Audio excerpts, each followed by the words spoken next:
안녕하십니까. 지금부터 김영민 브리핑 정선태 교수의 오늘을 읽는 책 주간방송 종합편을 보내드립니다.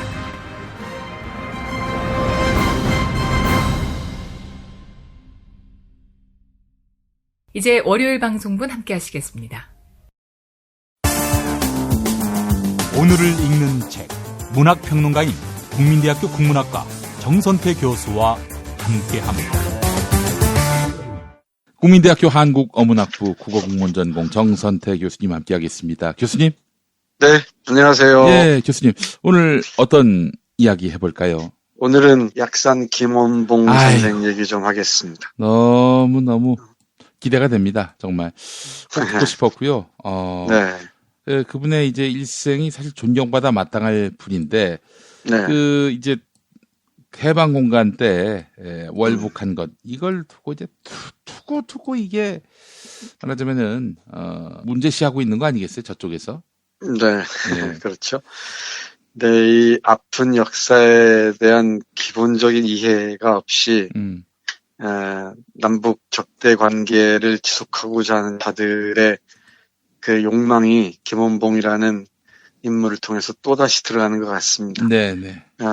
허기야 저쪽 친구들이야, 저쪽 이쪽 구분해 죄송합니다만은, 어쩔 수 없이 잠깐만 구분하겠습니다. 네네네.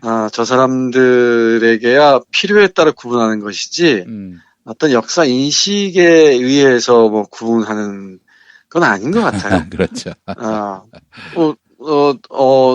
신문 기사에도 여기저기 실렸습니다만은 이 암살이라는 영화가 개봉했을 때 지들이 좋아서 만세 부르고 했다고 하잖아요. 김원봉의 독립정신을 이어받자라고 얘기했다고 하는데 예. 한번 물어보고 싶어요. 저쪽 사람들에게. 당신들이 얘기하는 독립운동이라는 게 뭐냐 도대체. 물론 뭐라고 얘기할까 참 궁금합니다. 네네. 제가 어제 저녁에 축구를 기다리다가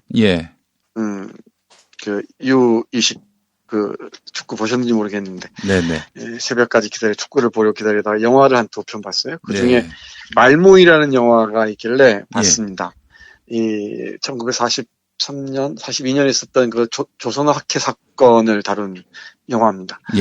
이 조선어를 모아서 사전을 편찬하는 사람들의 정말 그 갓난 신고의 고통들, 노력들을 그린 작품인데, 그중에 그 조선 학회 사건의 대표적인 인물의 아버지가 대표적인 그 친일파예요. 그 친일파 아버지가 한 말이 있습니다. 대일본 제국이 지배한 이 세상이 쉽게 끝날 것 같으냐.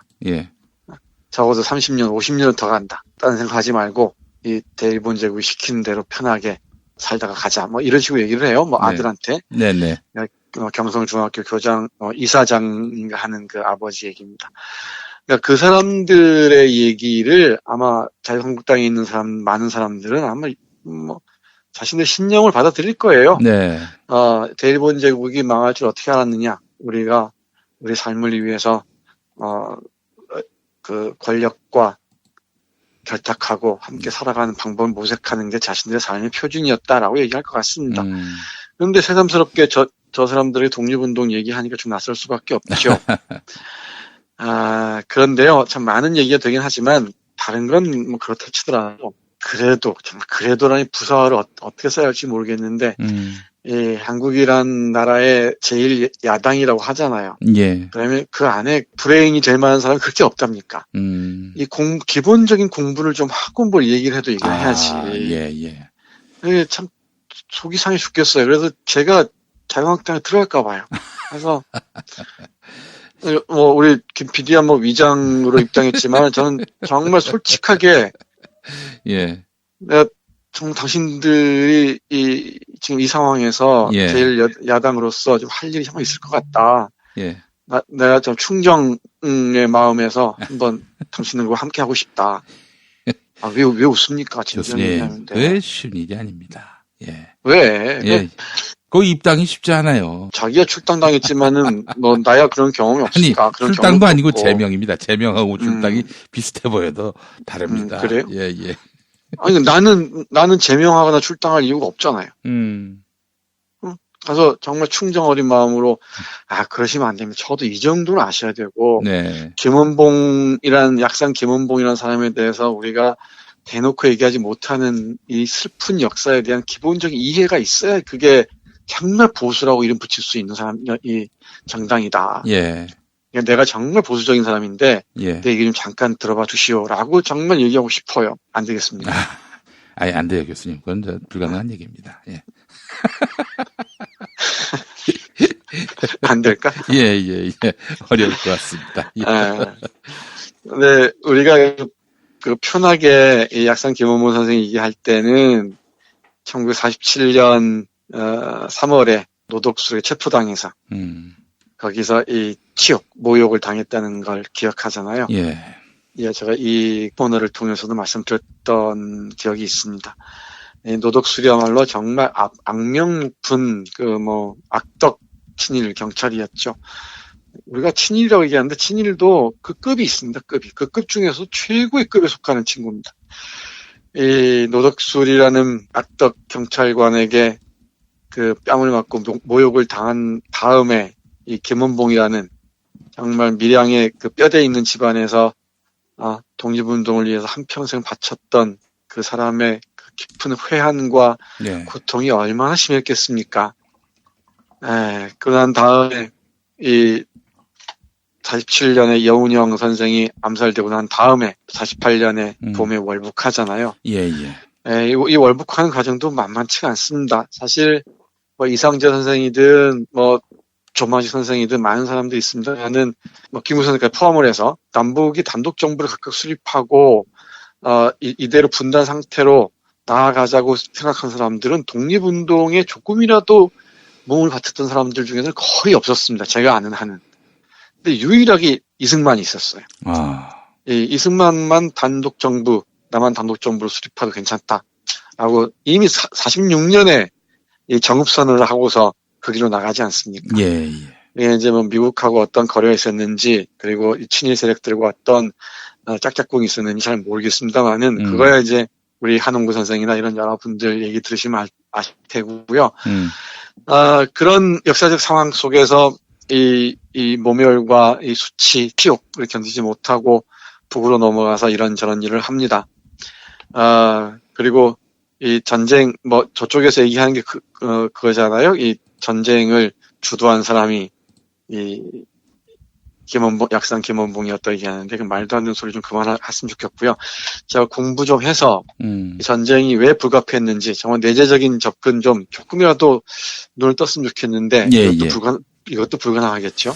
저쪽에서는. 예. 교수님, 근데 네.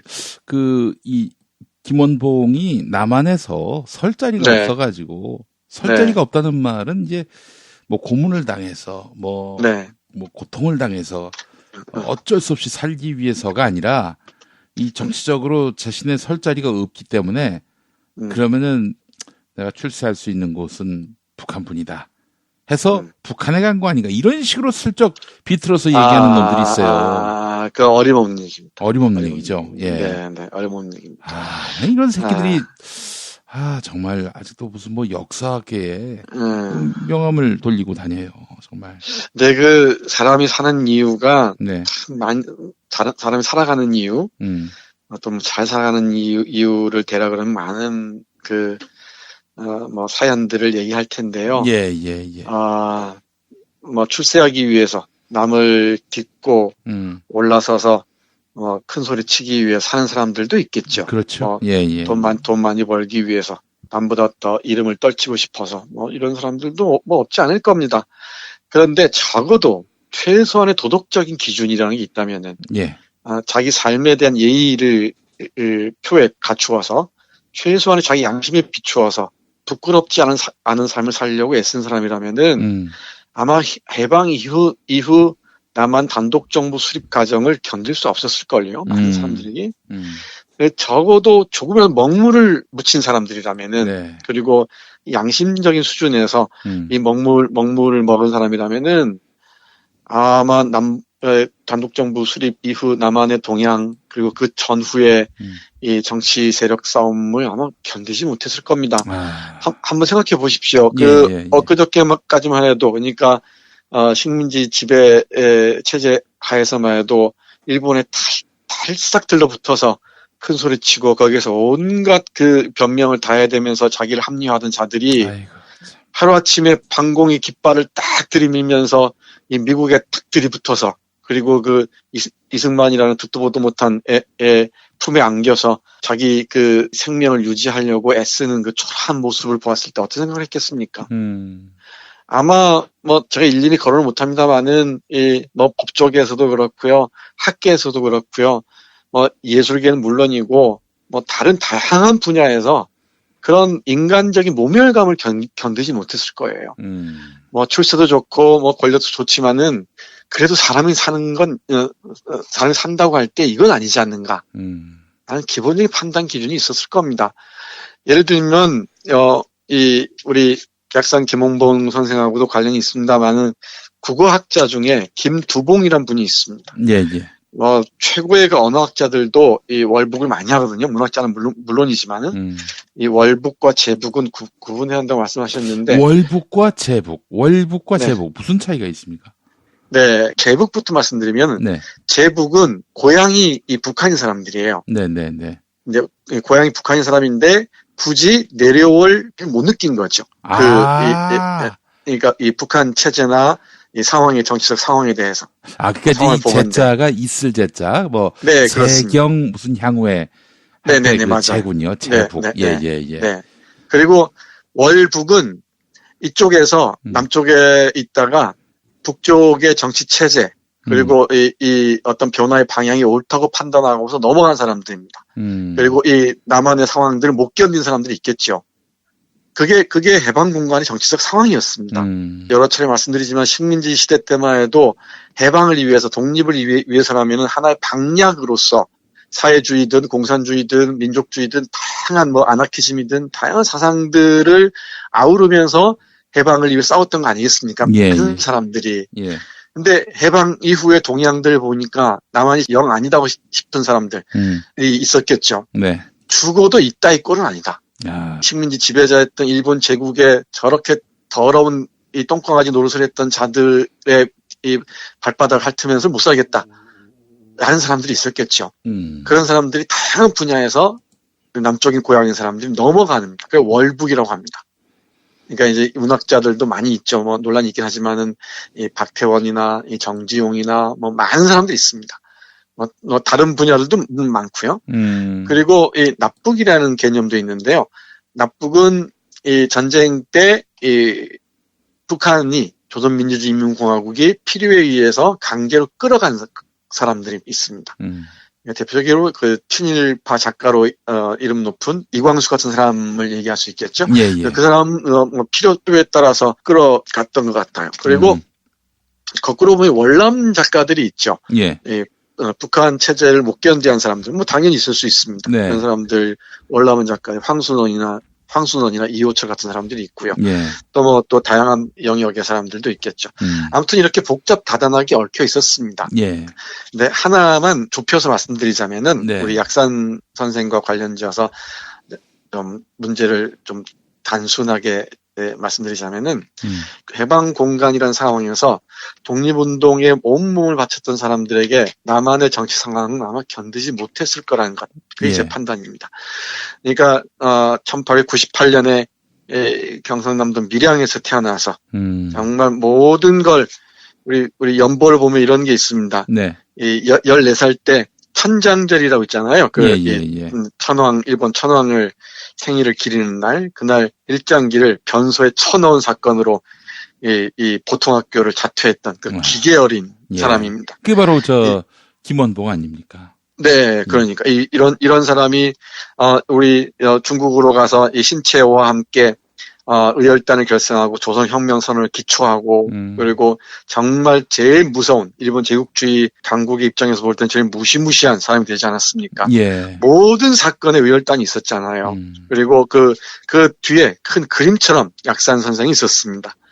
이런 또 이 아내인 부인이 박차정이라는 사람도 대단히 뛰어난 사람이죠. 이 박차정 선생은 다른 기회에 말씀드리겠습니다만은 이랬던 사람이 조선의 독립을 위해서 숨가쁘게 살아왔던 사람이 이렇게 대일본 제국의 제2의 대일본 제국의 지배하에 접어든 이 남한의 상황을 보고서 어떻게 견뎠겠습니까? 그러니까 이 내적 논리에 따르자면은 이건 다시 또 뭐랄까 새로운 해방이 필요하다고 생각했겠죠. 그랬을 수도 있을 겁니다, 분명히. 근데 그런 정황을 다 떠나서 한국의 분단의 역사의 고통들을 전혀 가늠하지 못한 채 분단 이후의 행적만 가지고서 다 판단해버리는 저 무지한 태도들을 저는 참 참을 수가 없어요. 네. 그러니까 어쩔 수 없이 이 분단 상황에서 북쪽을 선택할 수밖에 없었던 그 당시 정황들을 전혀 고려하지 않고서 일단 남북 적대 관계에서 적대자 입장에 있었다는 이유만으로 그 과거 역사들 다 짓밟아 버린다면은 우리에게 남은 게 뭐가 있습니까? 네. 그러면 그 북한의 그 더러운 손에 더럽혀진 당군이든 뭐든 북한의 그 명승고적이든 북한의 산이든 뭐든 다 지워야죠. 다 지우고 없애야죠. 네. 그리고 한민족이니 뭐니 그따위 소리 하지 말아야 되죠. 그렇죠. 제가 보건대는 저들이 얘기하지 않으니까 문제가 되는 거예요. 저들이 얘기할 때는 다 괜찮아요. 이게 황정엽이든 누구든 다 문제가 괜찮아요. 박정희를 섬기는 걸 봐서도 뻔하지 않습니까? 제가 박정희도 여러 차례 말씀드렸는데 박상희라는 그 대구를 대표하는 남노당의 핵심 멤버였다고 얘기했잖아요. 그 박상희를 형으로 둔 이 박정희의 컴플렉스도 제가 말씀드린 적이 있습니다만은 그런 그 남노당에 깊이 관여했던 사람을 두목으로 둔 정당에서 지들이 얘기하면 얼마든지 옳은 얘기가 되는 거예요. 네. 근데 이쪽에서 얘기하니까 다 안 되는 거죠, 얘기들이. 다 어떻게 딴지를 걸고 어떻게 해서든지 잡아뜨리고 싶은 거죠. 무너뜨리고 싶은 거죠. 다른 얘기입니다만은 오늘 멀리 나갔다 온 동네 형이 네. 맛있는 술을 한 병 사가지고 왔다고 해서 우리 녹음 때문에 저는 한 잔만 찔끔 얻어먹고 왔습니다만은 예. 그 자리에서 다 경제를 공부하는 사람들이어서 얘기를 했는데 잠깐 나온 얘기입니다. 자한당에서 저렇게 추가 경정 예산을 통과시키지 않고 물고 늘어지고 저런 이유가 뻔하다는 거예요. 지들이 경제 위기 얘기하는데 그 경제 위기를 지들이 극복하면 괜찮지만은 이 문재인 정권에서 경제 위기를 이렇게 부드럽게 넘어서는 건 못 보겠다는 거죠. 예. 못 본다는 거죠. 그러니까 어떻게든 발목 잡아서 예산 통과 안 되게 하고 해서 이 경제가 위기에 처해야 지들의 또 다른 전가의 보도가 나온다는 것이죠. 이 경제는 보수, 요따위 그 개소리가 나온다는 거죠. 그 정도 저도 압니다만은, 동네 형이 아는 것처럼 저한테 얘기하길래 제가 그 정도 저는 안다고 얘기했습니다. 아무튼 역사 문제도 마찬가지입니다. 역사도 지들이 얘기하면은 괜찮아요. 약산이든 누구든 김구든 지들이 주도해서 자기들이 얘기하고 나가면 괜찮은데, 예. 이쪽에서 어떤 통합 정신, 이 광복군의 그 뿌리를 얘기하고 국군의 어떤 그 정체성 문제를 문재인 대통령이 얘기하니까 저기서는 기분 나쁜 거죠. 네. 아주 쫌팽이도 이런 쫌팽이가 없고요. 네. 이런 사적인 이해관계를 바탕으로 해서 어떤 공당을 운영하는 자들도 아마 세계 역사에서 찾아보기 힘들 겁니다. 저는 그런 생각을 해요. 네. 근데 책 얘기 전혀 안 했네. 딴 얘기 길어졌네. 책을 빙자해서. 예. 이 약산 김원봉을 쓴 이원규 선생은 예. 소설가입니다. 소설가인데 아주 자료에 충실하게 잘 쓴 이 평전이에요. 실천문학사에서 나온 역사인물 찾기의 시리즈의 한 권입니다. 네. 여기 보면 닥터 노은 베슨에서부터 시작해서 오스키 사카에까지 문익환 선생 그리고 프란치 파농, 체 게바라 등등 아그네스 스메들리 이 고전적인 평전 라인업입니다만은 이영규 선생이 쓴 약산 김원봉이 제가 보기에는 의열단에 관련된 거나 약산 선생에 관한 책들이 꽤 있거든요. 예. 근데 제가 보기에는 이게 대중적으로는 많은 시민들에게 쉽게 접할 수 있는 평전이 아닌가 싶어요. 이 책을 펼치면 내일 한 번 더 말씀드리겠습니다만은 조선 혁명 선언이라는 게 딱 실려 있습니다. 예. 우리 약산 선생이 단재 신채호 선생에게 부탁해서 쓴 글이에요. 이 선언 보면은 아찔합니다. 강도 일본이 우리의 국호를 없이하며 우리의 정권을 빼앗으며 우리의 생존권을 필요 조건을 다 박탈하였다. 이렇게 시작되는데 예, 예. 거기에 이 선언이 뚝 나옵니다. 잠깐 볼까요? 민중은 우리 혁명의 대본영이다. 폭력은 우리 혁명의 유일 무기이다. 우리는 민중 속에 가서 민중과 휴수하여 이 휴수라 손을 잡아 이런 뜻입니다. 네. 불절하는 폭력, 암살, 파괴, 폭동으로서 강도 일본의 통치를 타도하고 우리 생활에 불합리한 일체 제도를 개조하여 인류로서 인류를 압박지 못하며 사회로서 사회를 박삭지 못하는 이상적 조선을 건설할지니라. 네. 이렇게 씁니다. 폭력이 너무 어려워요. 어렵죠. 근데 폭력이 전면에 내세워져 있긴 한데, 네. 근데 폭력이 아니고서는 강도 일본을 물리칠 수 없다는 겁니다. 이게 우리 김 PD 어렵다니까 조금만 쉽게 말씀드릴까요? 예. 민중은 우리 혁명의 대본영이라고 얘기했습니다. 네. 그러니까 민중이 우리 혁명의 모든 바탕이다. 그리고 폭력은 우리 혁명의 유일한 무기라고 얘기를 해요. 네. 저 강도 일본하고 싸우기 위해서는 폭력밖에 없다는 겁니다. 뭐 신령 양성 논의니. 네. 일본 보고 네. 우리 자치를 허용해달라. 네, 뭐 이런 맞아요. 네. 뭐 미국한테 뭐 우리가 도움을 구하자 뭐 이런 식의 논리가 있어요. 위임 통치니 네. 자치론이니 신령 양성 논의니 다 개소리라는 겁니다. 예. 우리 폭력이 유일 혁명의 무기라고 얘기하는 거죠. 일본이 우리를 폭력적으로 지배하는 이상 우리가 폭력적으로 대응하지 않으면 안 된다는 게 의열단의 강령의 핵심이었습니다. 네. 그리고 우리는 민중 속에 가서 민중과 손을 잡고 끊임없는 그러니까 불절하는 그러니까 끊기지 않는 이런 뜻이죠. 폭력, 암살, 파괴, 폭동 이게 우리가 얘기하는 안중근이나 누굽니까? 멀리는 우리 안중근, 윤봉길 이런 사람들의 다 이 정신하에 있지 않았습니까? 예. 그리고 파괴 폭동으로서 강도 일본의 통치를 타도하고 강도 일본, 뭐 강도죠. 강도 일본의 통치를 타도하고 우리 생활에 불합리한 모든 제도를 개조하여 인류가 인류를 압박하지 못하게 하고 네. 그리고 사회가 사회를 이렇게 짓누르지 못하게 하는 그런 이상적 조선을 건설하자. 라는 게 이 조선혁명 선언의 핵심입니다. 예. 이게 그리고 의열단이라고 쫙 박혀 있습니다. 이 원문에. 이게 이 의열단의 정신이 조선 독립운동의 핵심에 놓여 있었죠. 핵심에. 예. 그 점을 좀 기억했으면 참 좋겠습니다. 평전 읽기 전에. 그리고 이 평전을 펼치면 이 화보 중에 육사 선생, 그러니까 이육사의 시 황혼이 실려 있습니다.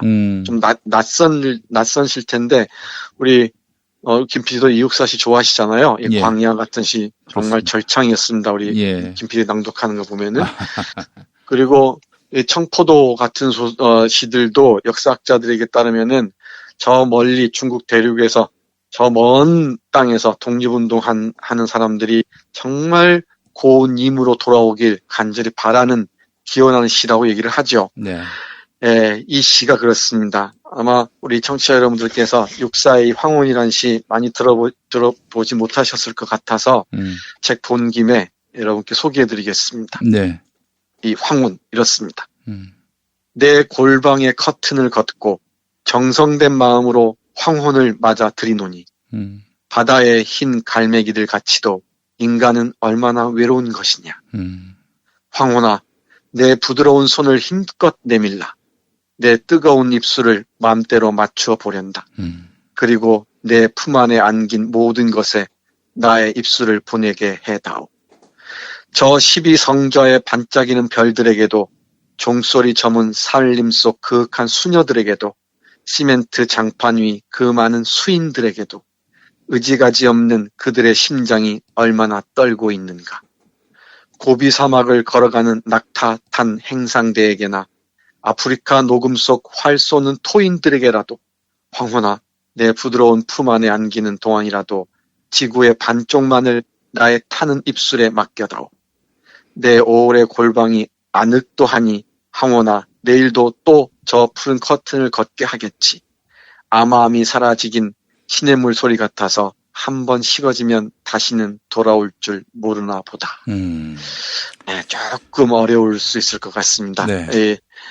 여기저기 탐색하셔서 이육사 선생의 화온 한번 다시 읽어보시기 바랍니다. 이육사 선생 집안이 독립운동 집안으로 이름 높습니다. 네. 잘 아시겠지만 조선시대 선비 정신을 올곧게 갖고 지켜온 집안이기도 하죠. 네. 도산서원 저 뒤쪽에 도산 선생 14대 후손인 육사 선생 문학기념관이 있습니다. 거기 가면은 육사 집안의 독립운동 계보가 쭉 있습니다. 집안 전체가 독립운동이었습니다. 그러니까 그들이 겪어야 했을 고통이 얼마나 지난했겠습니까? 예. 말로 표현할 수 없었겠죠. 오늘 내 소개해드릴 약산 선생의 집안도 마찬가지입니다. 네. 이 독립운동 했다는 게 죄가 돼서 이쪽 땅에서는 두고두고 연자지란 이름으로 빨갱이라는 이름으로 정말 지독한 삶을 살아왔고요. 지금도 또 다른 어떤 부관 참시나 다름없는 상황에서 빨갱이라는 이름으로 짓밟고 있지 않습니까? 네, 우리가 기본적인 역사적 상식이 있다면, 역사에 대한 기본적인 양식을 갖추고 있는 자라면은 이래서는 안 됩니다. 예. 최소한 북쪽에 가서 한 일이 조금 괘씸하더라도 그래도 가로 안에 넣고 독립운동을 위해서 애썼던 그 정신 하나만은 그래도 존중한다는 그 양보절을 달아서 조건절을 달아서 비판해도 비판을 해야 돼요. 예. 근데 그런 것 하나 어디서 찾아볼 수 없지 않습니까? 그게 참 한스러워서 오늘 그 약산 선생 평전을 책꽂이에서 오랜만에 꺼냈습니다. 예. 오늘 시간 모자라네요. 내일 다시 한번 구체적인 내용을 말씀드려야 할 것 같습니다. 예, 알겠습니다. 자, 정선태 교수님 오늘 말씀 잘 들었습니다. 네, 고맙습니다. 이제 화요일 방송분 함께 하시겠습니다. 오늘을 읽는 책, 문학평론가인 국민대학교 국문학과 정선태 교수와 함께합니다. 국민대학교 한국어문학부 국어국문전공 정선태 교수님 함께하겠습니다. 교수님. 네, 안녕하세요. 예, 어제 못다한 김원봉 선생 이야기를 했으면 좋겠습니다. 네, 어제 한눈 팔자가 이원규 선생이 쓴 평전 약산 김원봉 얘기는 정작 하지도 못했어요. 글쎄 말입니다. 네, 재밌는 얘기가 아주 많은데 예. 이원규 작가는 소설가여서 글 쓰는 재주가 남다릅니다. 그래서 이 평전 약산 김원봉도 대단히 흥미진진해요. 밀양에서 태어나서부터 중국 전역을 싸우면서 다니다가 조선으로 돌아와서 이 밀양에서 연설을 하고 북으로 가기까지 약산 김원봉의 60년 평생을 한눈에 볼 수 있도록 잘 그려놓은 책입니다. 예. 이 책 읽으면 여러 가지 사실들을 알 수가 있는데 특히 식민지 시대 이른바 네로라 하는 그 지식인들 그리고 이 혁명운동가들 거의 대부분을 만날 수가 있습니다. 예. 예를 들면은 김원봉과 각별한 사이였던 또 김원봉의 스승이었던 나경석이라는 사람이 있는데요. 네네네. 이 나경석의 누이 동생인 나혜석입니다. 그래요? 네. 그 유명한 나혜석. 네, 맞습니다. 예. 이 나혜석과 김원봉이 대화를 나누는 장면도 있는데 대단히 저한테 흥미롭습니다. 혹시 둘 사이에 썸씽이 있거나 그런 건 없었습니까? 아닙니다. 그렇군요. 예. 네. 여기 보면은 이 당시가 1914년 무렵 1차 세계대전 무렵이었는데 이 나혜석과 김원봉이 대화를 나누면서 일본을 이기려면 일본 말에 능통해야 되느냐 아니면은 일본보다 문명에 앞선 독일어에 능통해야 되느냐라고 얘기하면서 살짝 논쟁 아닌 논쟁을 벌이는 장면들이 있습니다. 예. 그리고 약수 김두전 그리고 여성 이명건 등등 함께 오랜 동안 동지였던 사람들 얘기도 대단히 재밌습니다. 네. 특히 이 여성 같은 분은 워낙 유명한 통계학자이기도 한데 또 동시에 혁명운동가이기도 하죠. 예. 그리고 또 신흥무관학교에 포진한 아주 정말 유명한 우리 혁명가들을 다 만날 수 있는 것도 놀라운 일입니다. 해서 김원봉 같이 이 거물급의 인물의 삶을 따라가다 보면은 그 역사를 전체 압축해서 보는 듯한 인상을 지울 수가 없어요. 인물들도 그렇거니와 여러 가지 역사적 사건들도 그렇고요. 저는 오늘 최소한 이 책에 대한 스포일을 줄이면서 네. 몇 가지 흥미로운 부분 보겠습니다. 네. 혁명가들 하면은 특히 투쟁에 나선 약산 선생 같은 분들은 좀 감성이 좀 무디고 뭔가 좀 사납고 뭐 이럴 것 같잖아요. 항상 그렇게 혁명가들은 편견을 받았어요. 네, 그런 인상이 짙게 드리워져 있죠. 네. 근데 그렇지가 않습니다. 정말 강인한 투쟁 의식으로 무장하고 있지만은 그 이면에는 문학적 감수성이 대단히 탁월하고 뛰어납니다. 여러 사람들하고 문학 작품을 읽고 토론하는 장면도 그렇지만은 소설을 읽는 것도 만만치가 않습니다. 예를 들면은 우리 약산 김원봉 평전 335페이지 보면은 이런 장면이 있습니다. 1930년 봄 무렵인데요. 약산이 33살 때죠. 어느 한가한 오후였어요. 네, 이 비밀 숙소에서 책을 읽고 있었습니다. 우리 김 PD가 상상하기에는 어떤 책일 것 같습니까? 뭐 혁명 이론에 관한 책들 뭐 이런 것일 수도 있죠. 또 역사에 관한 책들도 있을 수 있고. 예. 근데 놀랍게도 러시아 작가 뚜르게네프의 다른 소설도 아니고 뚜르게네프 여러 좋은 작품들이 있거든요. 예. 첫사랑의 영문판을 읽고 있었습니다. 예. 첫사랑은 뚜르게네프의 고전 중에 고전이죠. 어떤 봉건적 억압에서 감성을 해방한 소설로 많이 알려져 있습니다. 첫사랑의 영문판 읽고 있었는데 우리 약산 선생은 영어를 아주 잘했다 그러죠. 그 부분 잠깐 볼까요? 예. 자신의 삶이 갈수록 팍팍해져 정서가 말라간다는 자각 때문에 그는 이 즈음 다시 독서에 열중하고 있었다. 의열단 창당 직후 무수히 버려나간 의열투쟁 가운데서 그는 마음의 안정을 위해 독서를 했는데 요즘은 그때처럼 긴장한 일도 없는데 마음의 안정이 이루어지지 않았다. 4월이라 하지만 난방을 하지 않아 방 안이 서늘했고 책을 읽기에 채광이 조금 부족한 듯해 그는 책상을 떠나 창가로 의자를 끌고 갔다. 월세로 빌린 중국인 집이 절개지 위에 있어서 창 아래는 이웃집의 검정색 귀화가 시야 가득 들어왔다. 뚜르게네프의 소설에는 왜 우수가 깊은 강천을 흐르는 것일까? 왜 서사를 그리면서도 서정시 같은 느낌을 주는 것일까? 그것은 아마 슬라브인의 근원적인 비애와 우수일지도 몰라. 그런데 이 작가는 결코 자기 감정에 빠지지 않고 억제하면서 독자를 감동으로 끌어들이지. 이 혁명가의 독서 시간. 저는 이런 게 아주 확 와닿습니다. 적들과 애누리 없는 싸움을 벌여나가되 자신의 내면의 깊은 그 감수성의 물결에 귀를 기울이는 이런 혁명가가 진짜 혁명가가 아닌가 싶어요. 네. 이뿐만 아니고 우리 루신의 아큐도 깊이 읽었었고요. 네. 아큐정전. 네. 그리고 도스토옙스키의 죄와 벌을 두고서도 동지들과 대논쟁을 벌이기도 하고요.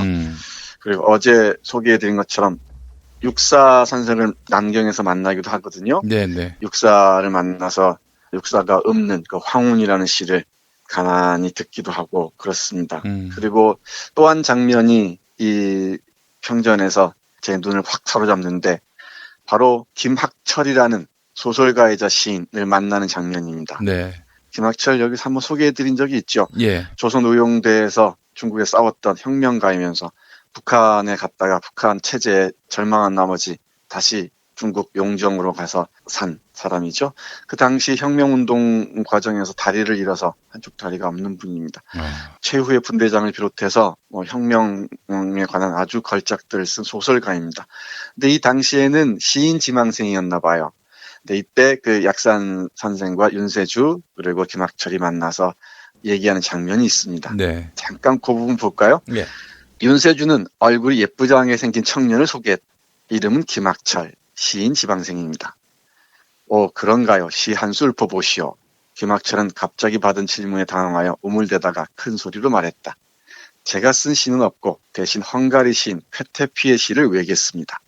좋소. 김학철은 눈을 지그시 감고 고즈넉한 음성으로 시를 읊었다. 여기서 조금 덧붙일 게 있는데 지금 윤세주와 김학철과 약산이 함께 셋이서 얘기하고 있는 중입니다. 예. 근데 이 윤세주가 김학철을 소개를 해요. 시인 지망생이라고. 그러니까 약산 선생이 그런 시 한번 읽어보시오 얘기하니까 김학철이 헝가리 시인 페테피의 시를 읊겠다고 얘기합니다. 여기서 헝가리 시인 페테피에 주목해야 됩니다. 헝가리 시인 페테피는 루신이 소개해서 알려진 아주 유명한 시인입니다. 루신의 시 중에 희망이라는 작품이 있는데요. 예. 이 희망에서 페테피의 시 한 구절을 얘기하죠. 희망은 허망하다. 절망이 그런 것처럼 이라는 유명한 시 구절을 얘기하는데 이 헝가리 시인 페테피를 연결고리로 해서 김학철과 다시 약산 선생이 만나는 것 같습니다. 김학철이 외우는 페테피의 시의 구절은 이렇습니다. 사랑이여 그대를 위해서라면 내 목숨마저 바치리. 그러나 사랑이여 조국의 자유를 위해서라면 내 그대마저 바치리. 이렇게 얘기합니다. 헝가리가 동유럽에서 열강들에 의해서 정말 많은 고통을 겪지 않습니까? 문학운동으로 독립혁명을 이끌었던 그 사람이 바로 산도르 페테피라는 헝가리 시인입니다. 예. 대표적인 시가 민족의 노래고요. 그 한 구절입니다. 사랑이여 그대를 위해서라면 내 목숨마저 바치리 라고 얘기하고 그러나 사랑이여 조국의 자유를 위해서라면 내 그대마저 바치리. 이렇게 김학철이 페테피의 시를 외우니까 약산이 박수를 치면서 허허 참 좋은 시요. 페테피는 우리들하고 똑같은 독립정신과 혁명정신을 가졌던 시인이요. 라고 얘기합니다. 예. 그러니까 김학철도 상당히 놀랐겠죠. 어떻게 무장혁명 투쟁가인 약산 선생이 페테피를 안다는 게 좀 놀랍지 않습니까? 그렇죠. 당연히 우리 약산 선생은 페테피를 알았던 거죠. 행동주의 시인자, 혁명가 시인이었던 거. 환히 뚫고 있었습니다. 네. 이렇게 세계 문학의 흐름이랄까 동양에 대해서 깊은 관심을 기울이고 있었다는 점. 이게 여느 혁명가하고는 구별되는 약산 선생의 특장점이 아닌가 싶습니다. 네. 그러면서 동시에 또 뛰어난 웅변가이기도 했어요. 중학교 다닐 때 여성 이명건이 다듬어준 연설문을 전교생 앞에서 연설한 것으로 유명하죠. 네. 그때 송진우와 안재홍이 중학교 스승이었는데요. 스승들을 깜짝 놀라게 할 정도로 웅변에 뛰어났다고 합니다. 웅변이 맨 앞에 놓여 있다면 마지막 부분에 조국에 돌아와서 해방 이후에 돌아와서 밀양을 찾습니다. 우리 암살이라는 영화 보신 분들 아시겠지만은 난 밀양 사람 김원봉님 하는 게 있지 않습니까? 밀양에 돌아와서 연설하는데 그 연설 장면이 아주 놀랍습니다. 약산 김원봉 선생이 밀양을 찾아서 한 연설의 한 대목을 보겠습니다. 예. 이때 수만 명의 군중이 모였다고 하고요. 그리고 많은 그 민중들, 밀양 사람들이 김원봉 장군 만세를 외쳤다고 합니다. 네, 연설 부분 읽어보겠습니다. 예. 꿈에서도 잊지 못하던 고향 밀양에 발을 디뎠을 때 변함없는 것은 종남산과 남천강이었습니다. 이처럼 산천은 의구하지만 전홍표 선생님, 황상규 선생님, 김대지 선생님, 그리고 윤세주 동지 등 여러분이 저 세상으로 가셨고 젊음과 정열에 불타던 동지들은 백발이 성성해졌습니다. 해방이 됐는데도 우리 동포들은 헐벗고 굶주리고 있습니다. 언제 그것에서 벗어날지 여전히 가슴을 쓰리게 합니다. 내가 28년 전에 떠날 때 생각은 다만 한 가지. 굴욕의 생을 살고 싶지 않았고 어떻게 하면 일본 세력과 압박을 우리 금수강산에서 물리쳐 몰아내고 우리의 동포들을 안정시킬 수 있을까 하는 그것 한 가지였습니다. 나는 우리 밀양 출신 젊은 동지들과 더불어 의열단을 만들어 적과 싸웠습니다. 300명 이상의 동지들이 목숨을 잃었지만 우리 민족의 의기가 아직 죽지 않았음을 만천하에 알렸습니다. 그리고 조선의용대와 민족혁명당을 꾸려 조국 광복을 위해 힘을 다했고 마침내 오늘 고향 땅에 서게 되었습니다. 이렇게 이어지는 연설을 합니다. 많은 군중들이 환호하고요. 그리고 독립운동 세력들이 약산에게 기대했던 것도 없지 않았던 것 같습니다. 그런데 말입니다. 우리 해방운동 세력들이 독립운동 과정에서 특히 친탁 반탁을 둘러싸고 분열하기 시작하죠. 그러면서 우리 약산의 회환과 절망도 깊어집니다. 그러는 가운데 그 유명한 체포 사건이 벌어집니다. 수도경찰국장 장상택이 있죠? 네. 장상택의 명령으로 지령에 따라서 수도경찰국 수사국장이었던 노덕수리가 체포를 하러 옵니다. 화장실에서 일을 보고 있는데 노덕수리가 체포하는 장면 잠깐 보겠습니다. 장택상 수도경찰청장의 특별명령으로 수사국장으로 승진한 노덕술, 잊지 말아야 할 것 같습니다. 이 노덕술이 직접 김약산을 체포하러 옵니다. 체포하러 와서 이렇게 얘기합니다. 테러를 저지른 의열단 놈들, 나도 몇 번 붙잡아 취조한 경험이 있지. 이봐, 의열단 단장을 했다고 목에 힘주지 마라.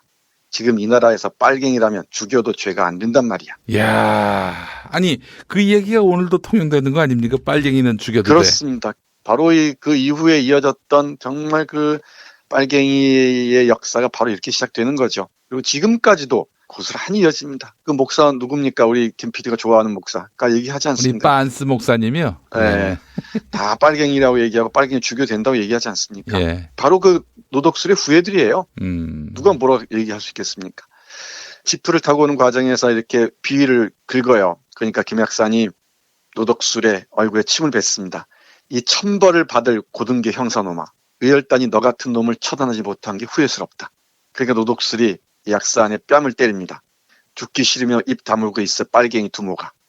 그러니까 빨갱이 두목하면 모든 게 평정되는 것이죠. 씨발 새끼. 아유 진짜. 김 약사는 이를 악물고 묵묵히 피눈물을 흘렸다. 이 장면입니다. 이 장면. 네. 그러니까 독립운동을 위해서 모든 걸 바쳤던, 그리고 주위의 동지들이 몇백 명씩 죽어가는 걸 지켜봐야 했던 우리 약산 선생이 친일 경찰 노덕술에게 이런 모욕을 당했을 때 그 심정이 어떠했겠습니까? 예. 나중에 무혐의로 표현을 하지만은 그 모욕을 견딜 수 없었다고 얘기해요. 예. 노덕술을 보내서 체포하게 한 것도 어떤 그 의도가 있었다고 얘기를 합니다. 그러니까 장택상이 의도적으로 분풀을 하고자 했던 것 같아요. 장택상이라는 사람이 참 못된 사람인데. 그 장택상 씨가 이제 YS의 정치적 스승으로 알고 있어요. 네. 그런데 항일운동 경력이 별로 보잘 게 없었어요. 네. 그러니까 뭐 유학을 하고 그랬긴 했지만은 거기에 어떤 열등감이 있었던 모양이죠. 그러니까 항일운동의 최천병이었던 이 약산을 이렇게 모욕을 줌으로써 자기의 존재를 증명하고자 했다는 것. 참 못난 사람이죠. 이런 일들이 벌어집니다. 장택상, 노덕술, 약산의 이런 사연들이 있습니다. 뭐라고 할 얘기 없습니다. 분명한 것은 이 노덕술 정신을 이어받은 자들이 지금도 숨을 쉬면서, 숨을 쉴 정도가 아니고 우리 사회 주류의 핵심에 놓여 있다는 것. 이게 약산이 살아있다면 또 한 번 통안의 눈물을 흘리지 않을까 싶기도 합니다. 네. 약산 선생에 관한 재밌는 이야기는 한홍구 선생의 그 유튜브를 참고하시면은 재밌게 들으실 수가 있습니다. 누가 뭐래도 김일성 그리고 김원봉 현대 혁명사의 전문가가 바로 한홍구 선생 아니겠습니까? 예. 예, 한홍구 선생의 약산 선생 특강을 한번 들어보시면서 함께 이 이원규 선생이 쓴 약산 김원봉이라는 그 평전도 읽어보셨으면 참 좋겠습니다. 알겠습니다. 교수님 오늘 너무 마음을 많이 적시시네요. 예, 진짜. 그래요? 참, 이게 김원봉 선생이 조국 해방을 맞이한 것 같은데 조국 해방이 아니었어요. 그분한테. 네, 맞습니다. 온전한 해방을 맞이하지 못했죠. 북쪽에 가서 뭐 전쟁을 주도했네 어쩌네 그런 헛소리를 했었는데 네. 그렇지 않습니다. 이렇게 혁명운동에 가열차게 싸웠던 사람들, 그리고 어떤 그 이즘, 어떤 주의에 매몰되지 않았던 사람들, 이런 사람들은 김일성 체제를 유일 체제 같은 걸 견디지 못했을 겁니다. 물론 네. 이때 50년대 상황에서는 아직 유일 체제가 완성된 건 아니었지만은 바로 58년에 딱 회갑되던 해입니다. 1898년 태어났으니까요. 네. 회갑되던 해에 숙청당하면서 정말 회한의 한평생을 마무리합니다. 예. 이 약산 선생의 일대기를 이 책을 통해 읽으면서 우리가 다시 또 왜 현대사를 공부해야 하는지 한번 꼼꼼히 되새겨 봐야 할 줄로 압니다. 예. 교수님, 차명진은 왜 그래요? 약산 선생 언급했다고 문재인 대통령을 빨갱이라고 그러고 있는데. 여러 가지 얘기를 할 수 있을 것 같은데 첫 번째로 그 세력들에게 한번 묻고 싶은 게 있어요. 예. 당신들이 생각하는 독립운동이란 무엇이냐? 그리고 이 독립의 의미가 뭐냐라고 묻고 싶은데 저 사람들이 일종의 분열증을 앓고 있는 게 아닌가 싶어요. 그러니까 분열증을 앓고 있지 않다면야 저렇게 얘기할 수가 없을 텐데, 그러니까 독립을 꿈꾸면서도 독립되지 않았으면 좋겠다라는 그 기대, 이게 분열증 아니고 뭐겠습니까? 그리고 또 하나는 권력욕이 사람을 저렇게도 추하게 만드는 것 같습니다. 예. 뭐 김문수가 가는 길을 따라가는 것 같죠? 권력의 그 추악한 덫에 걸리면은 사람이 저렇게 되지 않는가 싶기도 하고, 또 세 번째는 공부를 안 해요, 공부를. 공부를 안 한다. 네, 공부를 안 하고 세상에 대한 이해를 자기 틀 안에 딱 갇혀서 세상을 바라보니까 저런 일이 벌어지지 않나 싶습니다. 공부를 해야 되는데 이 공부를 하는 게 수험서 공부만 하다 보니까 저런 일이 벌어지고요. 정말 제대로 된 이 문학에 대한 공부, 우리 약산 선생님이 그랬듯이 다양한 그 문학적 경험들, 그리고 이 세계 역사에 대한 이해들, 그리고 한국이 걸어온 역사에 대한 깊이 통찰들, 이게 없으니까 저는 헛소리들을 하는 게 아닌가 싶어요. 그리고 사람이 사람이라 사람이 아니죠. 네. 조금 더 있으면은 더 어떤 단발마적 비명을 지를 텐데 그건 역사에 대한 분열증적인 생각이 저 사람들을 사로잡고 있는 게 아닌가 싶습니다. 이 분열증이라니까 좀 어려울지 모르겠는데 뭐 독립된 대한민국에 산다고 얘기하면서 이 독립을 견디지 못하는 그러니까 주인이 되고 싶되 노예로 남고 싶은 그 희한한 분열증들이죠. 좀 어려운가요? 여기가 어렵지 않죠. 아닙니다. 그러니까 교수님. 식민지에서 해방되고 싶은데 해방돼서는 안 되는 상황. 그런 그 찢긴 의식이 저 사람들을 저렇게 사로잡고 있으니까 말도 안 되는 소리들을 하는 것 같습니다. 예. 네, 무엇보다 공부해야 됩니다. 오늘 여론조사 결과가 나왔는데요. 네. 김원봉 선생에 대해서 서훈 수여해야 한다 42.6, 안 된다 39.9, 모름 무응답이 17.5, 찬성이 조금 더 많아서 안도를 해야 되는 건지 모르겠습니다. 서 문제는 다른 타원이고요. 네. 제가 볼 때는 한국 역사, 이 한반도가 겪어온 질곡과 고통의 역사 있지 않습니까? 네. 이 고통의 역사의 계곡을 헤쳐온 이런 인물들에 대한 깊이 있는 이해가 없이 한국 역사를 얘기할 수 없다고 생각합니다. 네. 서훈으로서 우리가 평가할 수 있는 존재가 아니라고 저는 생각을 해요. 예, 알겠습니다. 자, 정선태 교수님 오늘 말씀 잘 들었습니다. 네, 고맙습니다. 이제 수요일 방송분 함께 하시겠습니다. 오늘을 읽는 책, 문학평론가인 국민대학교 국문학과 정선태 교수와 함께합니다. 국민대학교 한국어문학부 국어국문 전공 정선태 교수님 함께하겠습니다. 교수님. 네, 안녕하세요. 네, 교수님. 오늘 또 우리가 한 명의 거인을 이야기하려고 하는데 또 다른 거인이 생을 마감했습니다. 네. 바로 이희호 여사. 네.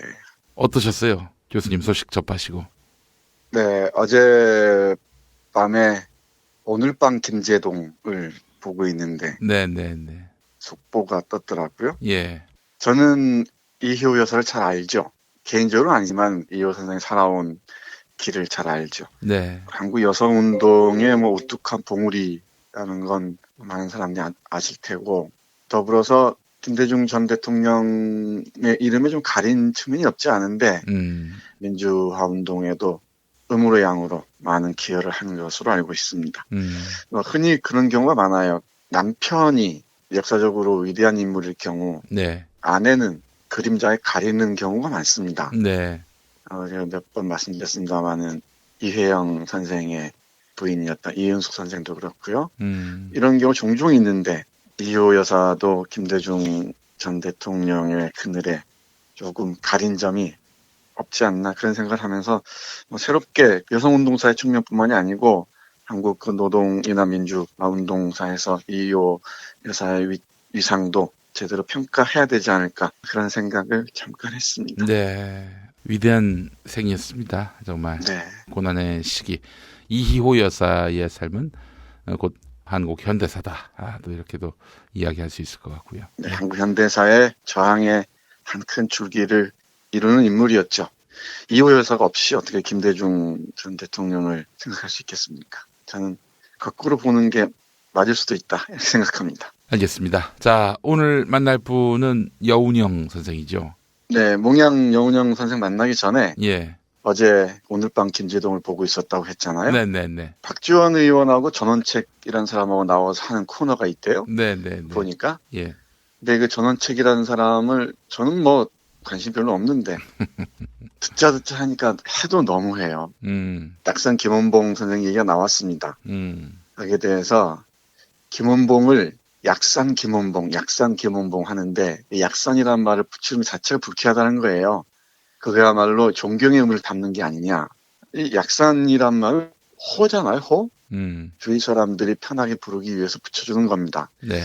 근데 약산 김원봉이라고 약산을 붙여주는 게 자신은 불쾌하다는 거예요. 김원봉이면 김원봉이지 무슨 약산을 붙여서 그렇게 훌륭한 사람 대접을 하느냐. 보수 언론도 다르지 않다라면서 분개를 하던데 참 무식하게 말을 하지 말아야 되는데 왜 저러는지 모르겠습니다. 그리고 현 대통령을 둘러싼 이 막말 논란에 대해서도 문장이 성립하지 않는 말, 맥락이 닿지 않는 말들을 아무렇지도 않게 합니다. 그러면서 이 보수 농객들이 방송에서 다 축출당한 게 지금 언론 상황이다 하면서 피를 토하듯이 얘기를 해요. 저렇게 역사에 대해서 그리고 현실에 대해서 무지몽매한 사람이 이른바 보수 농객의 대표자라고 하는 게 저로서는 참 쓸쓸했습니다. 그래서 다시 한번 제가 진지하게 그리고 진중하게 저쪽 사람들에게 부탁하고 싶은 게 있어요. 저를 보수 농객으로 스카우트했으면 좋겠어요. 그러면 제가 이 김용민이나 김어준이나 이런 사람들하고 예. 한번 진지하게 격조 있게 한번 논쟁할 수 있을 것 같아요. 막말 논란할 때 뭐 철렵질 가지고 얘기가 많지 않습니까? 예. 여기에 대해서 저는 하는 말이 야당은 그렇게 비판할 수 있어야 된다는 거예요. 맞아요. 뭐 비판하고 견제할 수 있어야 되죠. 근데 조금 품격 있는 언어로 비판을 못합니까? 아주 아픈 유머를 담은 언어로 비판을 못합니까? 저렴한 말로 비난하려고 하니까 이게 비판이 아니라 그냥 비난이 돼버리는 거죠. 뭐 그런 생각을 이리저리 했습니다. 그리고 또 하나, 이것도 제가 견딜 수가 없는데, 네. 이것도 약산 논쟁과 관련이 있는 것 같은데, 논쟁일 것도 없습니다만은, 네. 황아무개라는 저쪽 사람이 백선엽을 방문했대요. 뭐 정치적 의도야 뭐 분명히 보입니다만은, 예. 계속 강조하는 게 그겁니다. 한국전쟁 때 우리 국민과 국토를 구했다라는 거죠. 그게 뭐 백선엽이 구했겠습니까만은, 아무튼 뭐 그런 겁니다. 예, 한미동맹의 굳건한 기초는 백선엽 장군이다. 뭐 이런 식입니다. 가능하면 화를 안 내고 얘기하려고 많이 노력을 합니다. 네. 근데 그런 장면들을 보면은 참 화를 내지 않을 수가 없습니다. 그걸 보고 또 많은 사람들이 그런가 보다 얘기를 하죠. 근데 백선엽이 살아온 길을 정말 10분만 들여다보면은 저럴 수가 없습니다. 박정희와 거의 비슷한 길을 가죠. 그리고 이 간도 특설대에서 어떤 짓을 했는지, 그리고 해방 직후에 어떤 짓을 했는지, 그리고 여순 사건 항쟁 당시에 무슨 짓을 했는지 정말 치가 떨립니다. 예. 조금 옛날 이야기입니다만은 여순항쟁 때 백선엽이가 담당했던 지역이 구례였습니다. 구례. 예. 예, 구례 이쪽이었는데 어떤 기자가 구례 지역에서 경찰에 의해서 군대에 의해서 민간인이 죽임을 당했다 이러니까 백선님이 한 말이 있습니다. 지금 똑똑히 기억합니다. 네. 우리는 일본 군대에서 배웠습니다. 일본 군대가 그런 짓을 할 리가 없습니다. 이렇게 얘기를 해요. 예.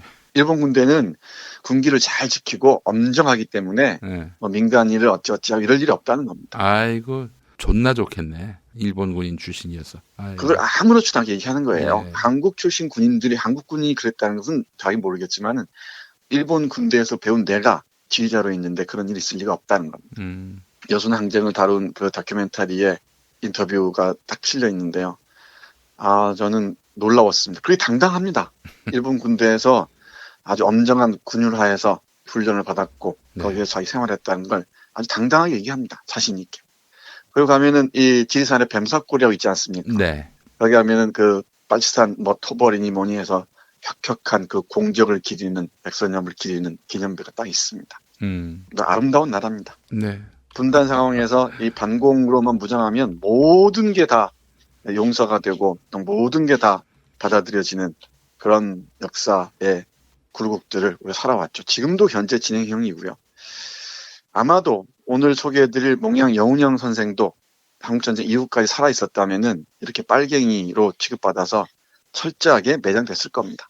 이런 역사를 살면서 앞으로 어떤 길을 걸어야 할지, 어떻게 살아야 할지 후손들이 뭘 배우겠습니까? 그러니까 젊어서 자기 재산, 목숨 다 바쳐서 대의를 위해서, 그리고 정의를 위해서 싸우는 게 옳다라고 생각하고 그 길로 나서는 젊은 사람들이 나오긴 하겠습니까? 예. 저렇게 젊어서 모든 걸 바쳤더니 나중에 다 빨갱이니 뭐니 해서 저렇게 모욕을 당하고 조롱을 당하는데 무슨 큰 일을 하려고 하겠습니까? 이런저런 감회가 오갔습니다. 그래서 오늘 내일은 우리 몽양 여운형 선생과 함께 한국 현대사를 잠깐 보겠습니다. 예. 여운형 선생이 이승만에 의해서 암살당함으로써 해방 후 한국 현대사가 어두움 속으로 눈두박질 쳤다는 것은 잘 알려진 바와 같습니다. 예. 그 전에 젊은 시절 어떻게 살았는지, 그리고 홀몽 동경 가서 어떻게 담판했는지 여기까지만 오늘 잠깐 소개해드리도록 하겠습니다. 우리 여운형 선생이 양평 출신인데요. 예. 해방 공간, 해방 직후에 생산된 소설들이 보면은 혈기 넘치는 젊은 사람들이 양평으로 몽양 선생을 찾아가는 얘기가 나옵니다. 네. 양평에서 태어났는데 그 할아버지 영향을 좀 많이 받았다고 해요. 1905년 을사늑약으로 나라를 빼앗기지 않습니까? 그 과정에서 민영환 선생이 유서를 남기고 자결을 하죠. 이 민영환의 유서가 여운형에게는 아주 많은 영향을 끼쳤던 것 같습니다. 뭐 그럴 때가 있죠. 어린 시절이나 젊은 시절에 자신이 존경하는 또는 숭앙하는 어떤 인물의 글 한 조각, 글 한 편, 또는 말 한마디가 인생의 그 방향을 바꿔놓는 경우가 종종 있습니다. 여운형에게는 이 민영환의 유서가 그랬던 것 같습니다. 이 유서를 빼놓지 않고 평생 암송했다고 하는데 여운형 선생을 생각하면서 민영환의 유서 한 구절 잠깐 보겠습니다. 아, 나라와 국민의 치욕이 여기에 이르렀으니 우리 국민은 향차, 생존 경쟁의 속에서 전멸할 것이런가. 그러나 살려고 하는 자는 반드시 죽게 되고 죽음을 기하는 자는 살아날 길이 필연코 있을 것이니 국민 여러분이 이 이치에 어두우리까. 영환 이 몸이 죽음으로써 황은에 보답하고 2천만 동포 형제 여러분께 사죄하나니 영환 이 몸이 비록 죽는다 하나 영혼은 살아있어 반드시 국민 제군을 지하에서 도울 것이다. 동포 형제는 더욱 분려하여 지기를 굳게 하고 학수를 닦아 마음과 힘을 다 합하여서 다시금 우리의 자유 독립을 찾을진데 죽은 이 몸도 저 세상에서 기쁨을 금치 못하리니 아 동포여 조금도 실망을 말지어다. 이에 우리 대한제국 2천만 동포 앞에 결별을 구하노라. 이런 민영환의 유서를 외우면서 그러니까 가슴에 품고서 독립운동에 나섭니다. 여운형이 끝까지 강조했던 것은 정치적 지도자로서 조선의 자치가 아니라 완전한 독립이었다고 얘기를 합니다. 일본 쪽에서도 여운형이 워낙 거목이니까 회유도 하고 설득도 하고 그랬던 모양이죠. 그러면서 꺼냈던 카드가 자치였다고 얘기를 합니다. 그러니까 조선은 독립할 힘이 없으니 일본의 보호하에서 자치로 나아가는 길을 모색해 보라라고 얘기했던 거죠. 많은 사람들이 이 실력 양선론이나 자치론에 동의를 하죠. 조선은 혼자 힘으로 독립하기가 힘들다. 그러니까 강대국 특히 일본의 보호 아래서 자치 역량을 키우는 게 올바른 길이다. 이렇게 얘기를 하죠. 네. 그런데 여운형은 고관하는 그 척식상 식민지를 담당하는 장관에게 이렇게 얘기합니다. 독립운동을 하는 기본적인 이유를 이렇게 밝힙니다. 첫째, 우리 민족의 복리를 위해서이다. 우리 민족이 오랫동안 자자손손 행복을 누릴 수 있도록 독립을 주장하는 것이다. 라고 얘기하고요. 그리고 일본의 신의를 위해서이다. 라고 얘기합니다. 일본 너희들이 우리 조선뿐만 아니고 동아시아에서 얼마나 많은 배신을 밥 먹듯이 일삼았느냐. 우리가 독립하는 순간 너희는 그나마 신의를 회복할 수 있을 것이다. 이건 안중근 사상과 연속선상에서 이해할 수 있을 듯합니다. 그리고 동양 평화를 위해서이다 라고 얘기를 해요. 그리고 세계 평화를 위하고 세계 문화에 공헌하기 위해서라고 얘기합니다. 그러니까 우리 조선민족의 복리를 위해서, 일본의 신의를 위해서, 그리고 동양 평화를 위해서, 그리고 세계 평화와 세계 문화에 공헌하기 위해서 이런 여운형의 사상들이 나중에 뒤에서 보겠습니다마는 3.1 독립선언이나 독립운동 사상의 어떤 기초랄까요? 토대가 된다는 것을 확인할 수가 있습니다. 이런 과정에서 여운형의 인생에서 가장 중요한 시점이기도 한데요. 1919년 11월에 일본 정부의 초청, 공식적인 초청이나 초청으로 일본 동경으로 건너갑니다. 건너가서 일본의 그 문부성 장관입니다만 고가 장관과 담판을 벌여요. 다른 독립운동가들과 조금 다르게 여운형은 일본의 지도적 인물과 만나서 외교적인 협상을 많이 합니다. 마지막 총독이었던 엔도와 이 협상을 했던 사람도 이 여운형이었죠. 그러니까 여운형은 그만큼 정치 지도자로서 그 협상력이 인정받았던 것 같습니다. 그 가능성을 바로 1919년 11월 동경에서 벌인 담판에서 볼 수가 있고요. 그리고 그 당시 1919년 11월 27일 동경 제국 호텔에서 500명이 모인 각국의 그 특파원과 기자 그리고 각계각층의 저명 인사들이 모인 앞에서 연설을 행하는데요. 이 연설이 아주 유명합니다. 1919년 11월 27일 제국 호텔에서 한 여운형의 연설의 한 구절, 그 요지 핵심을 잠깐 보겠습니다.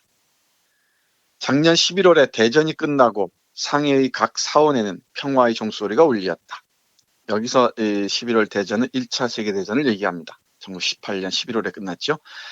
우리는 신의 사명이 머리 위에 내린 듯하였다. 그리하여 활동을 시작하였다. 먼저 동지 김규식을 파리에 보내고 3월 1일에는 매지에서 독립운동이 돌발하여 독립만세를 절규하였다. 곧 대한민족이 전부 각성하였다. 줄인 자는 먹을 것을 찾고 목마른 자는 마실 것을 찾는 것은 자기의 생존을 위한 인간 자연의 원리이다. 이것을 막을 자가 있겠는가? 일본인에게 생존권이 있다면 우리 한민족에게는 홀로 생존권이 없을 것인가? 일본인에게 생존권이 있다는 것은 한인이 긍정하는 바이요. 한인이 민족적 자각으로 자유와 평등을 요구하는 것은 신이 허락하는 바이다. 일본 정부는 이것을 방해할 무슨 권리가 있는가? 이제 세계는 약소민족 해방, 부인 해방, 노동자 해방 등 세계 개조를 부르짖고 있다. 이것은 일본을 포함한 세계적 운동이다. 조선의 독립운동은 세계의 대세요, 신의 뜻이요, 한민족의 각성이다. 새벽에 어느 집에서 닭이 울면 이웃집 닭이 따라 우는 것은 다른 닭이 운다고 우는 것이 아니고 때가 와서 우는 것이다. 때가 와서 생존권이 양심적으로 발작된 것이 조선의 독립운동이다. 라고 얘기합니다. 일본 제국의 수도인 동경, 그것도 제국 호텔에서 수많은 사람들이 모인 가운데 이런 조선의 독립의 정당성을 주장합니다. 사실 놀라운 장면이기도 합니다. 상해 임시정부를 통해서 이 독립운동을 펼치고 그리고 북만주에서 러시아령에서 풍천 노숙의 길을 걸으면서 독립운동을 펼치는 것도 중요하죠. 그러나 이 적의 심장에 들어가서 자신의 목소리로 독립을 주장한다는 것은 또 다른 의미가 있다고 생각을 합니다. 그런 점에서 여운형은 독립운동의 다른 흐름에 위치해 있다고 볼 수 있을 것 같습니다. 몽양 여운형을 둘러싼 평가는 여러 가지가 있습니다만은 특히 당신은 공산주의자가 아니냐, 레닌을 숭배하지 않느냐 이런 얘기들이 많이 있죠. 그런데 1929년에 이 사건으로 체포되었을 때 신문을 합니다. 그 신문 조서가 이 평전에 실려 있는데요. 신문 조서를 제 식으로 요약하자면 이렇습니다. 일본인 재판관이 물어요. 너는 레닌을 존경하는 공산주의자가 아니냐 얘기를 합니다. 물론 모스크바에서 레닌을 직접 만났죠. 여운형은. 레닌에게서 우리가 배울 점이 분명히 있다. 그리고 레닌은 조선의 언어도 존중하고 조선 민족의 독립, 해방도 지원한다. 그러니 어찌 내가 레닌과 원만하고 좋은 관계를 맺지 않을 수가 있겠느냐. 이건 누구나 얘기할 수가 있죠. 그러면 또 물어요. 당신은 이 자본주의를 바라느냐. 네, 이 여운형 분명합니다. 지금 조선은 봉건제 상태이다. 이 봉건제를 지나서 자본주의가 활성화하고 그런 다음에 또 새로운 세상, 이상으로서의 공산주의를 꿈꿀 수 있을 것이다. 라고 얘기합니다. 결론이 이렇습니다. 조선 전체의 이익을 위해서라면은 그리고 조선 민족의 해방을 위해서라면은 그 주의가 무엇이든 다 우리는 수용하고 참조할 수 있다는 것이죠. 그게 의회주의든 뭐든 다 마찬가지라는 것입니다. 그러니까 조선 민중 전체의 이익과 조선 민족의 밝은 앞날을 위해서라면은 어떤 이념에 포획되지 않고 사로잡히지 않고 적극적으로 활용함으로써 조선 독립과 조선 민족의 복리를 위해서 애쓸 것이다 라고 얘기하는 것입니다. 이런 어떤 사상을 하나의 염두에 두고 불온한 사상인 사회주의나 이 공산주의로 몰아가려는 경향이 강했죠. 이 당시에도 지금도 그랬듯이. 네. 그리고 조금이라도 이상하면은 빨갱이로 몰았던 것입니다. 이 빨갱이의 근원은 식민지 시대 일본 제국이 들이민 치안유지법입니다. 이 치안유지법을 통해서 천황제나 일본 제국에 조금이라도 비판적이면은 치안유지법으로 체포했고요. 그것으로 바로 빨갱이라는 낙인을 찍었죠. 그리고 일제 말기, 그러니까 일본 제국이 일으킨 전쟁이 마지막으로 치닫고 있을 지점에는 이 빨갱이의 문제가 극성에 달합니다. 네. 모든 비판적인 사람들을 다 빨갱이로 몰아서 감옥에 가두고 처단하고 했었죠. 예. 그때 바로 이 노덕술 같은 사람들이 독립운동가를 잡아들였던 겁니다. 빨갱이라는 이름으로. 그리고 나서 또 독립 이후에도 똑같은 일이 벌어지는 거죠. 잘 아시다시피 최인훈 선생의 광장이라는 소설을 보면은 이명준이라는 젊은이가 아버지가 월북했다는 이유로 경찰서에 잡혀갑니다. 근데 그 경찰서에 갔더니 특고 형사가, 그러니까 일본의 특별 고등경찰에서 활동하던 그 형사가 이명준을 신문하는 장면을 보고서 아, 남한이라는 나라가 끝간데까지 곤두박질 치는구나 라는 생각을 하죠. 네. 여운형의 사상을 조명할 때 어떤 특정한 이념으로 바라볼 게 아니고 조선 독립이라는, 조선 민족의 복리라는 원대한 그 가치를 위해서라면은 어떤 사상이라도 가져다가 활용할 수 있다, 또 참조할 수 있다 라는 점을 눈여겨봐야 할 것 같습니다. 예. 이런 토대 위에서 인민회를 결성하고요. 건국준비위원회까지 나아가죠. 이게 바로 조선민족의 민족 독립의 바탕이 됩니다. 근데 이것을 견디지 못한 이승만의 꼬임이 넘어간 미 군정이 있었죠. 이 얘기는 내일 이어서 말씀드리도록 하겠습니다. 네, 알겠습니다. 아유, 참. 빨갱이라는 말만 나오면 그냥 이성을 다 잃어버리는 이런 나라에서 우리가 좀 많이 진전돼 온 거죠. 네, 비치적거리며 그나마 조금씩 나아졌죠. 근데 아직 멀었습니다. 제 생각에는. 갈 길이 멀긴 합니다. 예. 알겠습니다. 정선태 교수님 오늘 말씀 잘 들었습니다. 네, 내일 뵙겠습니다. 이제 목요일 방송분 함께 하시겠습니다. 오늘을 읽는 책, 문학평론가인 국민대학교 국문학과 정선태 교수와 함께합니다. 국민대학교 한국어문학부 국어국문전공 정선태 교수님 함께하겠습니다. 교수님. 네, 안녕하세요. 예, 교수님 오늘 어떤 책 소개해 주시겠습니까? 네, 어제 이어서 여운형 선생의 못다한 얘기 함께 해보겠습니다. 예. 이번 주에 재밌는 소설을 소개하려고 그랬는데 약산 선생을 둘러싼 논란 아닌 논란 때문에 김원봉과 이 여운형에 대해서 얘기하게 됐습니다. 이제 여운형 선생의 해방 후에 활동과 죽음을 얘기할 텐데요. 어떤 역사적 인물을 얘기하다 보면 특히 역사적 인물에 관한 평전을 읽다 보면은 한 사람의 일생뿐만 아니고 그 사람과 관련된 여러 가지 역사적 사실 그리고 그 사람이 만난 여러 사람들 그리고 국제적 관계 등등 다양한 맥락에서 읽어낼 수가 있죠. 네. 여운형의 경우도 예가 아닙니다. 특히 그 여운형 선생은 체육에 각별한 관심이 있었던 걸로 알려져 있습니다. 맞아요. 예. 네, 예, 만능 스포츠맨이었다고도 하고요.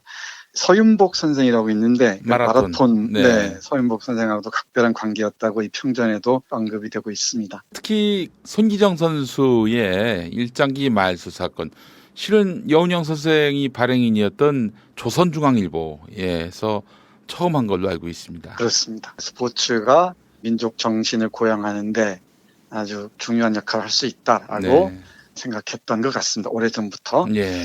그리고 다양한 분야에서 이른바 팔방미인으로 이렇게 활동했던 것 같습니다. 그리고 혹자에 따라서는 관점에 따라 다를 수 있겠습니다만은 어떤 사람들은 몽양 선생이 대단한 미남이었다고 얘기하는 사람도 있습니다. 아, 그래요? 제 눈에는 우리 김 PD가 훨씬 더 잘생겨 보이는데요. 예. 어떤 목사를 고발하고 한 모습 보니까 훨씬 더 멋있어 보입니다. 목사가 좀 제정신인 사람이어야 더 멋있을 텐데. 예. 그러게 말이에요. 그 오늘 김 PD 신문 기사 난 것 제가 댓글도 달았어요. 아, 그러셨어요? 열심히 활동하고 있습니다. 감사합니다.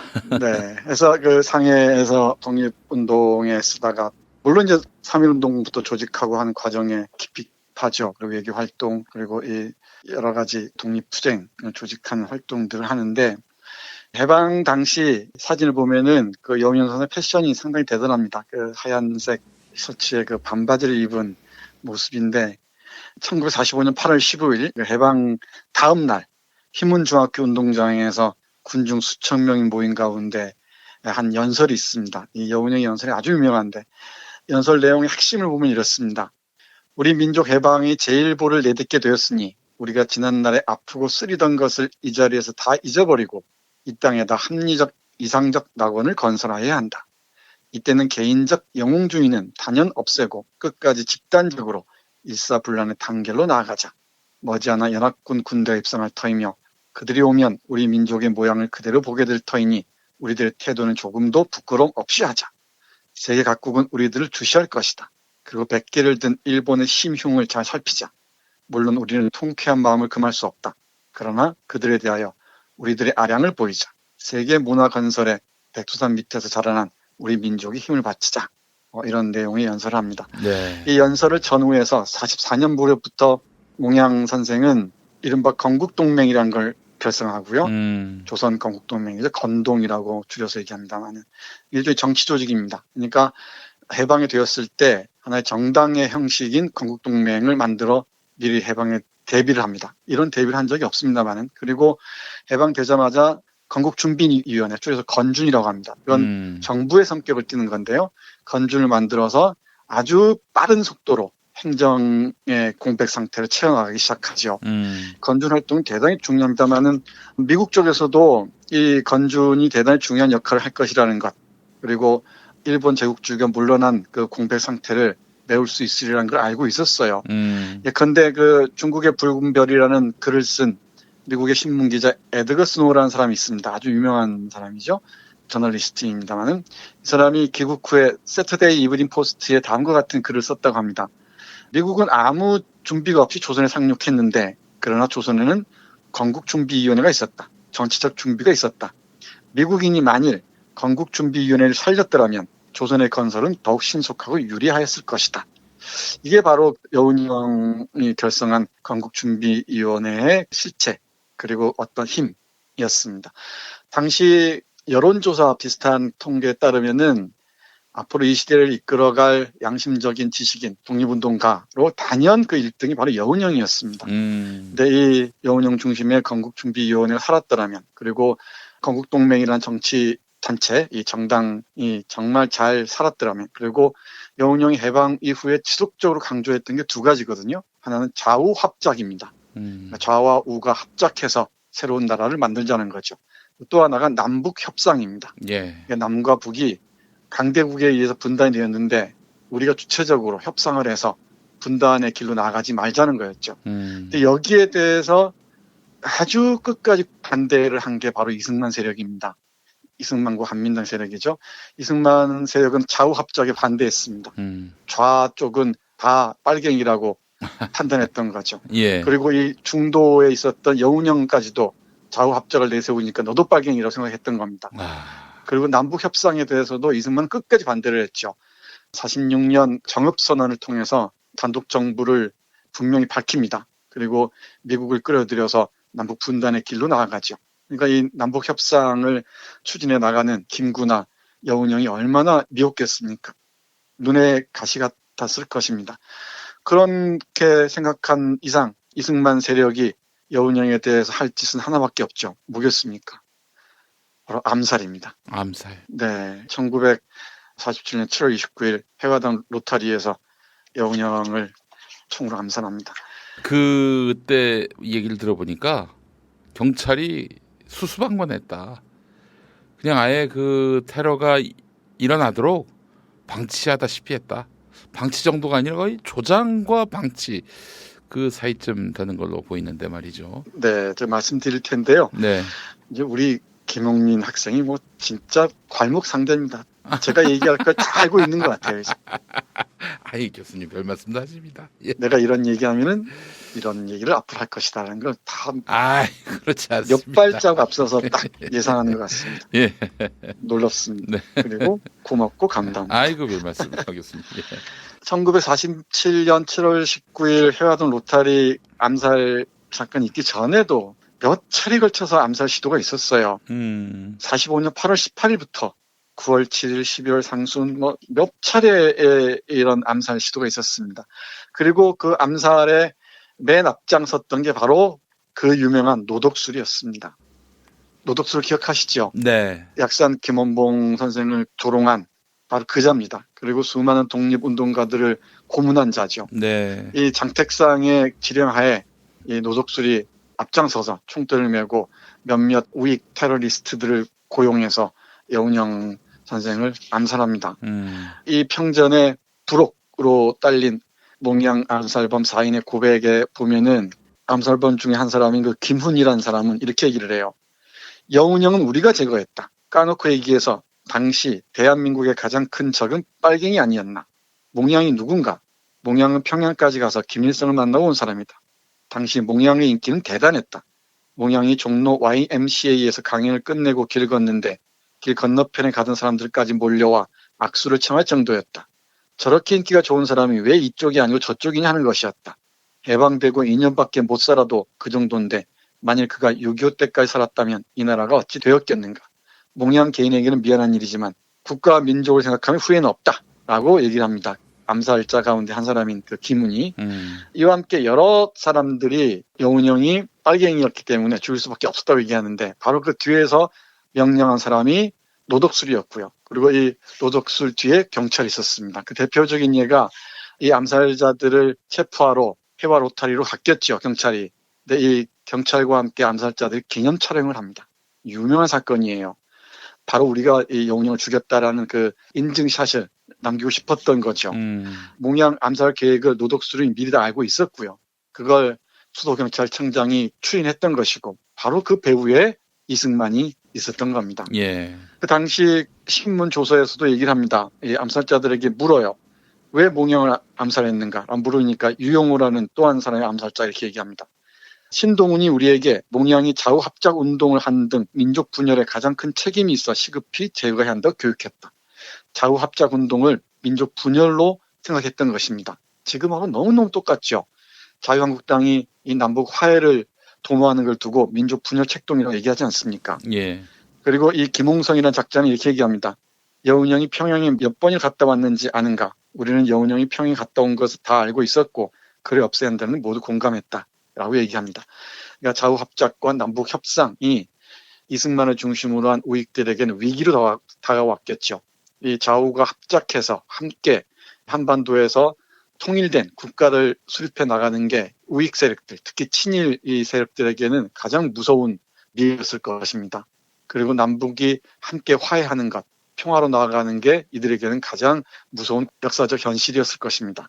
그걸 견디지 못해서 맨 앞에 있었던 몽양 여운형을 제거해야 했던 것이죠. 몽양과 우남 이승만을 비교하는 얘기들이 많이 있습니다만은 이 책을 쓴 이기영 선생에 따르면 이렇습니다. 인간적인 면에서 여운형은 대단히 너그럽고 자유롭고 활달했다고 해요. 그리고 포용력이 있었고요. 근데 이승만은 아주 고루하고 고집불통이고 독선적이고 백타적이었다고 합니다. 이건 뭐 알만한 사람들은 다 압니다.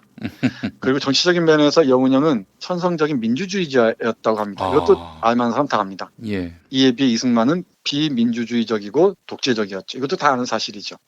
그리고 여운형은 대중적 진보적이었던 데 비해서 이승만은 특권적 보수적이었죠. 지가 왕인 것처럼 행동했죠. 글쎄 말이에요. 그리고 여운형은 통일 노선, 그러니까 좌우 합작, 남북 협상 쪽이었던 데 비해서 이승만은 분단, 분열 쪽이었습니다. 그리고 여운형은 정말 욕심이 없고 사리에 밝았습니다. 그리고 인자했던 것도 다 알려진 바와 같고요. 이승만은 대단히 욕심이 많고 사리에 어두웠다고 얘기합니다. 그리고 정적들에게는 무자비했죠. 근데 여운형은 대단히 포용적이었다는 것 다 아는 사실입니다. 이렇게 이승만의 배우 조종으로 또 하나의 그 정치적 거목이 해방 직후 1947년 7월 19일에 죽음을 맞이합니다.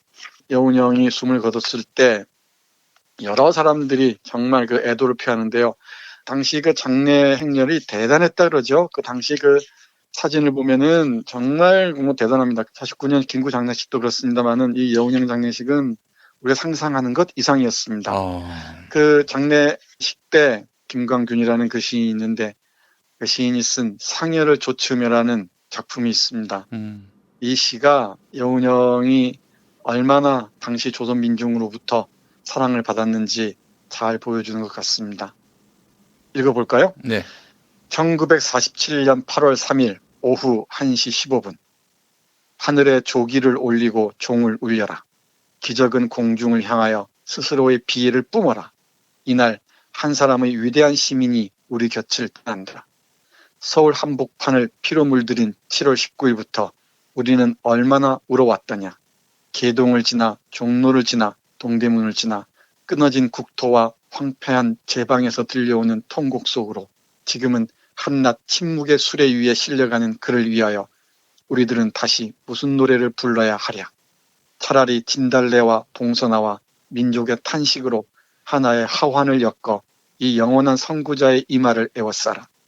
민족의 수단과 더불어 걸어온 62회의 발자국.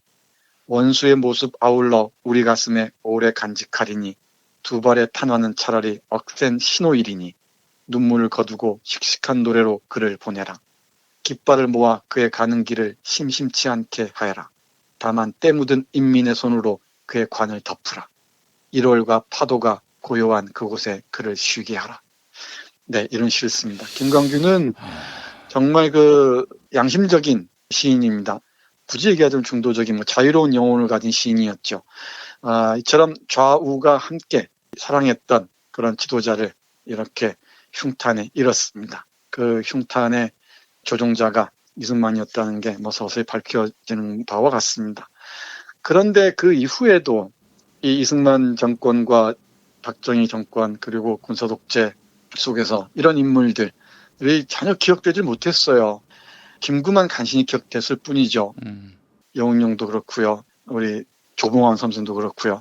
이런 사람들 제대로 이게 배우지를 못했습니다. 이 진보적이고 좌우 합작과 남북 협상을 주도하고 민족적인 이 평화 노선을 견지했던 이런 양심적인 지식인들, 활동가들을 제대로 배우지 못했습니다. 그러다 보니까 몽양 영운형을 잘 모르는 사람들이 많아요. 지금도.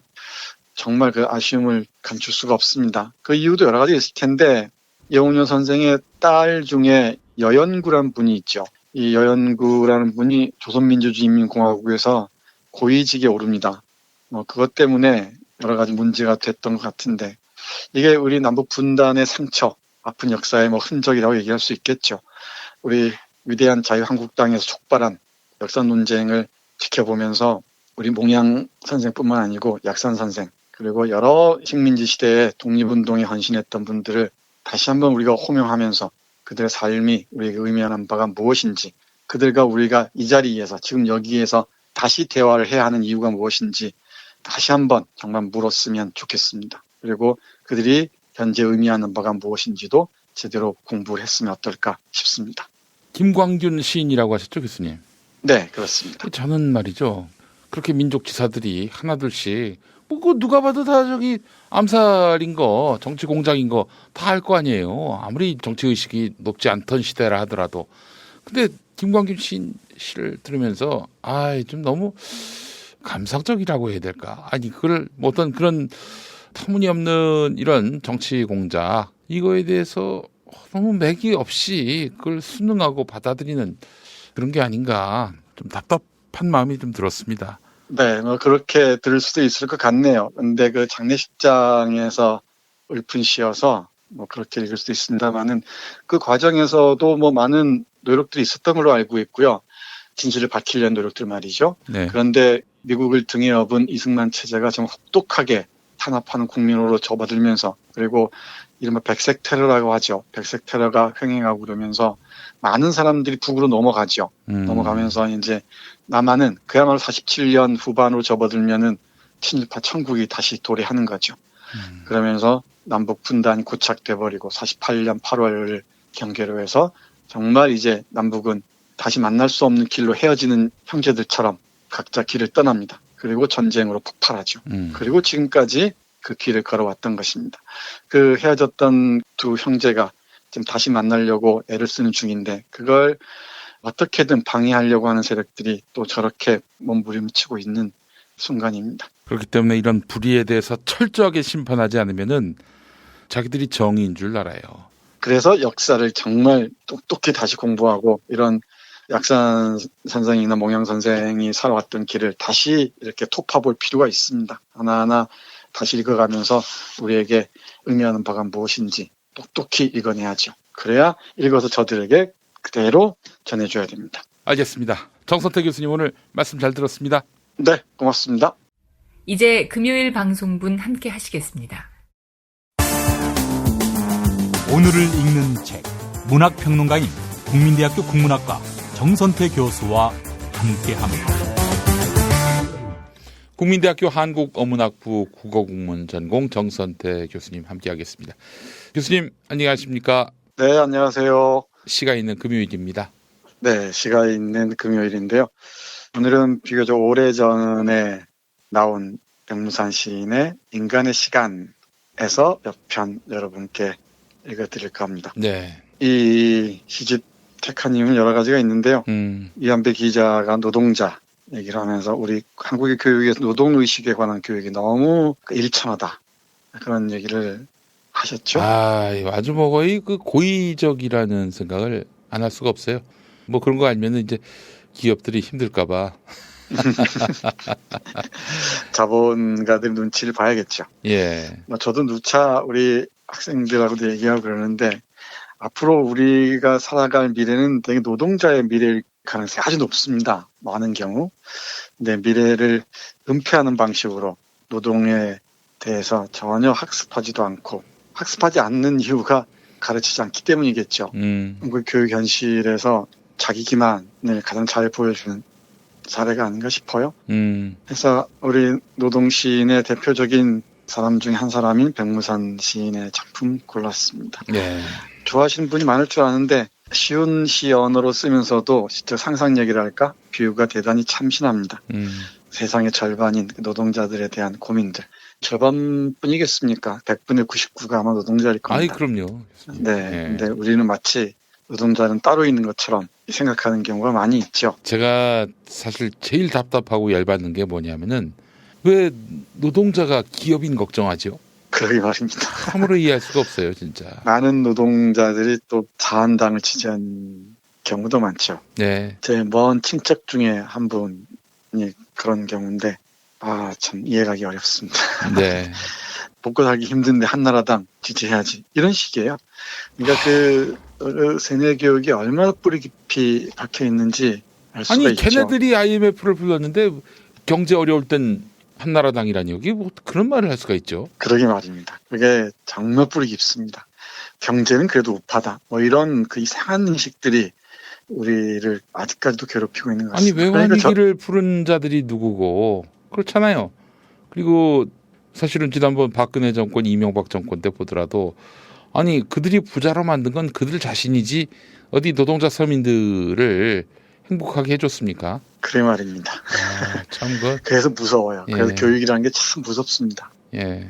초등학교 때부터 지속적으로 노동자란 무엇인가 그리고 이 노동자로서의 의무는 물론이지만 권리, 그 책임, 역사의식 그리고 노동자로서의 삶의 길 이런 다양한 방식들에 대해서 교육을 하고 또 다양한 방식으로 체험하고 해야 할 텐데 고부 못하면 노동자 돼 이런 식의 말도 안 되는 얘기들이 아무렇지도 않게 횡행하죠. 그 노동자는 뭐 대기업 다니는 노동자를 말하는 건 아니겠죠. 그러게 말입니다. 그러니까 대기업 다니는 노동자들은 자기가 노동자라는 것이 별로 없는 경우가 많이 있죠. 예. 그게 참 서글픈 일입니다. 그런 사람들이 병산 시인의 시를 좀 많이 읽었으면 좋겠는데 제 기대도 참 요원하죠. 그런 사람들이 스스로 노동자라고 의식할 가능성은 아주 낮으니까요. 말씀드렸는지 모르겠는데 교수들 사이에서도 그런 게 많아요. 대학에 있는 선생님 사이에서도 교수 노조 이런 얘기가 종종 나오거든요. 네. 그러면은 많은 대학에 몸을 담고 있는 교수들이 어떻게 교수가 노동자일 수 있겠느냐라고 얘기합니다. 품격이 있는데 이런 얘기를 하죠. 근데 저는 참 동의하기 어려워요. 그래. 그 교수님들께 제가 한마디만 하겠습니다. 니 똥입니다. 그런 얘기 굳이 안 해도 압니다. 알아요. 네. 해서 오늘 우리 백무산의 시집 인간의 시간에서 몇 편 소개해 드릴게요. 예. 달이라는 시인데 첫 행이 이렇습니다. 도시는 달을 끄고 불을 밝혀 낮을 연장시킨다. 언제 달을 봤던가 달은 정전돼 있었다. 달을 끈다고 표현을 해요. 달을 끄고 불을 밝혀 낮을 연장시킨다. 언제 달을 봤던가 달은 정전돼 있다.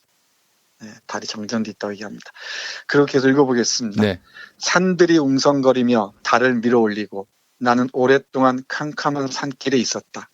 오래 어둠에 둘러싸인 노라니 마음속 깊은 골짜기가 열리고 아래로 흐르는 물이 보이고 그 물결 위에 달빛이 어린다. 언제부터 잃어버렸을까? 나의 반, 대지의 반, 세계의 반. 달이 해의 잔해라면 저 하늘의 밤 별도 문틈에 밀려오는 햇살에 부서진 작은 먼지 조각에 지나지 않는다. 밤의 표상은 저리 둥글고 낮의 배우는 저리 영롱하다. 해는 살갗을 비추나 달은 희리흰 뼈를 비춘다. 돌아보느니 우리는 세상의 반만 가지고 살고 싸웠느냐. 조금 난해할 수가 있는데 천천히 읽어보면 그렇게 어렵지가 않습니다.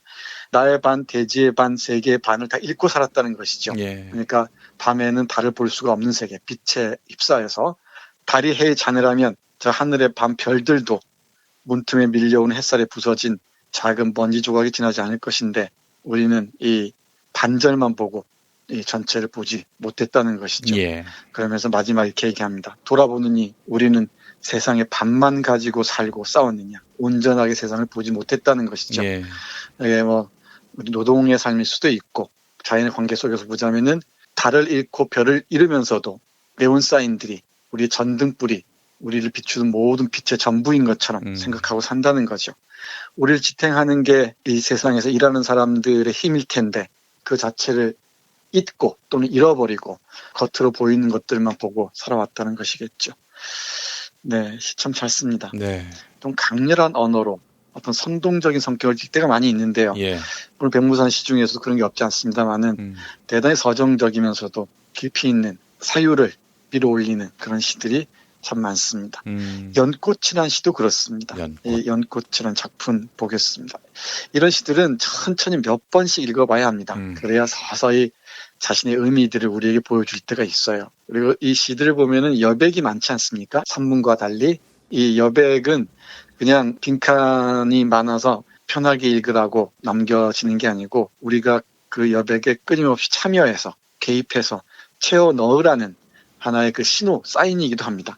그러니까 여백도 들여다보고 행간도 보시면서 천천히 몇 번 읽어보시면은 의미가 오롯하게 드러나지 않을까 생각합니다. 연꽃 읽어볼게요. 예. 절이 막다 싶은 연못도 땅이 흔들리고 바람이 불고 물이 들고 나면 가라앉은 흙탕 잃어 물이 흐리다. 지친 몸은 쉬게 해야 한다. 소란스런 정신은 쉬게 해야 한다. 소음기 없는 발동기를 단 영혼은 쉬어야 한다. 가라앉아 맑은 눈 비칠 때까지 자신의 영혼을 한동안 쉬도록 명령해야 한다. 그러나 우리가 조용히 살 수만은 없다. 핏발선 눈빛을 거둘 수 없다. 세찬 바람 잘 날 없고 생존은 예고 없이 침범당한다. 우리가 쉬는 사이 어둠은 차올라온다. 쉼 없이 나아가 꽃을 피워라. 낮은 곳으로 밀려드는 진흙탕과 쓰레기와 함께 파리가 끓는 자리에 눈물과 피와 좌절이 구역질나는 골짜기에 강한 눈빛 하나 피워라. 이게 연꽃이라는 시인데요. 연꽃을 이 시에서는 마지막 행에서 강한 눈빛이라고 얘기를 하네요. 진흙탕과 쓰레기와 함께 파리가 끓는 자리에 눈물과 피와 좌절의 구역질나는 골짜기에서 피어나는 강한 눈빛, 그게 바로 연꽃이라고 얘기를 합니다. 물론 지친 몸은 쉬게 해야 하고요. 그리고 소란스러운 정신도 쉬게 해야겠죠. 그리고 소음기 없는 발동기를 단 영혼도 잠시 쉬어야 할 겁니다. 그렇다고 해서 마냥 조용히 살 수만은 없는 노릇이죠. 핏발선 눈빛을 거둘 수가 없습니다. 싸울 때는 싸워야 되고 그 나쁜 목사인지 먹사인지 한 새끼 고발할 때는 고발해야 되고요. 저렇게 떠들다가 말겠지 해서 가만두면은 저놈들이 아마 더 할 겁니다. 그럼요. 아무리 눈이 안 가려고 해도 어쩌다 보면 눈이 가는데 오늘 포털 뉴스를 보면서 정말 핏대가 솟아요. 김아무개 목사가 이름도 거론하기 싫지만 그랬다고 하죠. 빨갱이 전라도와 김천을 따로 떼어서 뭐 독립시켜라 이런 얘기를 아무렇지도 않게 했다고 하는데 그 혐오 범죄를 막을 수 있도록 법을 만들어야 되는데 개신교 집단이 차별금지법 이런 거를 또 반대하고 있어요. 왜 반대하겠습니까? 지들이 지금 싸질러 놓은 입으로 싼 똥 뒷감당 안 하려고 저러는 거 아니겠어요? 개새끼들이에요. 이럴 때는 정말 조폭들이 부러울 때가 있어요. 아이고 교수님. 그럴수록 핏발산 눈빛도 거둘 수가 없습니다. 이렇게 예고 없이 침범당할 때가 있죠. 그들을 어떻게 할지, 어떤 목사의 말대로 저 독사 새끼들 어떻게 해야 할지. 독사 새끼들과 성경에 나오는 말인 줄 알고 있습니다만은 이런저런 생각을 합니다. 강한 눈빛에 비유된 연꽃. 이 연꽃은 되게 진흙탕에서 피어난다고 하죠. 네, 진흙탕에서 피어난 연꽃 같은 그 강한 눈빛으로 표현된 연꽃 같은 삶을 산다는 것. 쉽지가 않을 줄 안다마는 그래도 시인이 얘기하듯이 그런 사람도 있어야겠죠. 네. 또 그렇게 살고자 하는 마음가짐도 갖춰야 할 줄 압니다. 한 권의 시집을 읽다 보면은 적으면 60편, 70편, 많으면 100편 이상 실려 있는데 딱 자기 마음에 드는 시편을 한 서너 편만 찾아내도 성공한 경우가 많아요. 많은 분들이 시집을 무슨 재미로 읽느냐라고 얘기하는 사람들이 있습니다. 처음부터 몇 페이지 읽다가 무슨 말인지 모르겠고 좀 어렵고 난데없는 표현들이 튀어나오고 할 때 좀 당혹스러워하기도 하고 그러죠. 근데 천천히 몇 번씩 넘겨보셔야 합니다. 이 시집을 읽는 방법 중에 하나인데요. 뭐 저도 그렇습니다만은 첫 페이지부터 쭉 읽히는 시집이 있는가 하면은 첫 페이지부터 꽉 막히는 경우가 있습니다. 그럴 때는 아무 생각 없이 무념무상의 상태에서 첫 페이지부터 마지막 페이지까지 쭉 넘겨보시고요. 그 눈에 띄는 문장 하나, 눈에 띄는 표현 하나, 또 눈에 띄는 어휘 하나에 주목하면서 아무 생각 없이 그냥 쭉 몇 번 보십시오. 한 서너 번 보시면은 시 한 편이 천천히 말을 걸어오기 시작합니다. 그러면서 조금씩 난해하다고 하는 시들, 어렵다고 말하는 시들까지 접근해 갈 수가 있습니다. 시와 가까워지는 방법은 많이 읽는 길밖에 없습니다.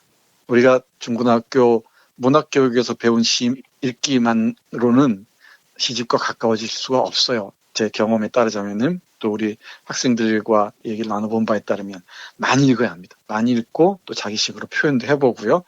백문산 시도 마찬가지입니다. 백문산의 시집도 쭉 넘겨보시면서 눈에 띄는 단어들부터 시작해서 눈에 띄는 문장들, 그리고 눈에 띄는 시 한 편을 하나 발견했을 때 그 희열, 기쁨들이 있습니다. 그렇게 보시면서 시집과 가까워지는 그 시간을 가졌으면 좋겠습니다. 예. 여기 영천장터라는 시가 있어요. 네. 우리 백무산 시인의 고향이 경상북도 영천입니다. 네. 요즘 많이 오르내리는 우리 김재동 씨 고향도 영천인데 맞나요? 영천으로 알고 있는데 그 동네 사람들이 멋쟁이들이 많이 있습니다. 네. 영천장터라는 시 볼까요? 어렸을 때 기억이 아주 자욱하게 배어 있습니다. 장꾼들 틈에 끼어 마음도 왁자하게 열어두고 어딘가 구겨지고 비퉁배기 하나씩 허물어진 사람들과 섞여 애가 타고 목이 쉬게 장돌림을 하다가 아버지들처럼 쇠전거리 국밥집에서 두어 잔 탁배기 들이켜고 가야지. 못 입고 못 간 그 길 타는 자갈길. 능금꽃 피고 지면 보리가 따라 있고 뻐꾸기 한나절 울음에 문둥이 따라 울던 곳. 과수원 탱자나무 울타리 완산 대보둑길. 노고지리 둥지 틀던 여울 건너 버덕목화밭 타는 밀밭. 남상 봄물 위로 나르던 물새. 혹부리 영감 나룻배 타고 푸른 바람을 타고 못 입고 못 간 그 길 타는 자갈길. 짙푸른 금호강에 몸을 던진 여인이 벗어놓은 하얀 코 고무신 한 켤레 눈이 시리던 청석바위 벼랑길 따라 비탈길을 지나 초가집 하나. 그가 떠난 날은 콩잎이 누렇게 익을 무렵이었다지. 칡간 거적에 권총을 숨겨두고 콩밥머리에 장총을 묻어두고 산을 타기 시작했다지. 어찌 그 모진 감옥에서 돌아왔나. 끝내 사는 것이 하 답답했나. 술로 일찍 마친 사람. 식구들 가슴마다 시커먼 피멍 하나씩 유산을 남기고. 목수였던 그가 남긴 것은 영천장터. 그 공사 다 마치던 날 대패밥 먼지 털지도 않고 달려와 첫 울음 우는 날 안았다지. 딱 한 번 삶이 환했을까? 아직도 나는 못 가네. 못 잊고 못 간 그 길 타는 자갈길. 날 반겨줄 이들 모두 백골로 남은 고향. 불행했던 내 동무들 몇이나 있나. 폭폭한 먼지길에 묻어버린 내 유년. 못 잊고 못 간 것이 하 답답해도 멀어야 200리길 길어야 반날. 나는 못 가네 가지 못하네. 못 잊고 못 간 그 길 타는 자갈길. 네, 이런 시입니다. 길게 설명드리지 않겠습니다. 우리 백무산 시인이 54년생인데요. 일찍 고향을 떠난 모양입니다. 네. 우리도 늘 그렇죠. 고향을 잃은 실향민들이죠. 이런 시편들 보시면서 내 고향은 어땠는지, 내 고향에는 어떤 이야기들이 있었는지 한 번씩 떠올려 보시는 것도 시집을 읽는 그 맛이기도 합니다. 시인이 기억하는 고향을 통해서 독자인 우리 또 내가 한 번 더 그 고향을 생각하는 계기를 마련하는 셈이죠. 한 편 더 볼까요? 그만할까요? 한 편 더 하시죠. 그만하자 그러면은 내가 뭐라고 마무리할 뻔했습니다. 네, 예. 자연과의 협약이라는 시입니다. 예. 백무산 시인 중에 그 자연에 관한 생태계 파괴에 관한 시들도 적지 않습니다만은 특히 이 시에서는 자본가적 자연이라는 구절에 주목하시면서 들어주셨으면 좋겠습니다. 지구는 우주라는 물 위에 떠 있는 배, 인간과 자연은 하나이면서 둘이다. 인간은 그 배를 만드는데 못 하나 박지 않았다. 인간은 그 집을 짓는데 돌 하나 나르지 않았다.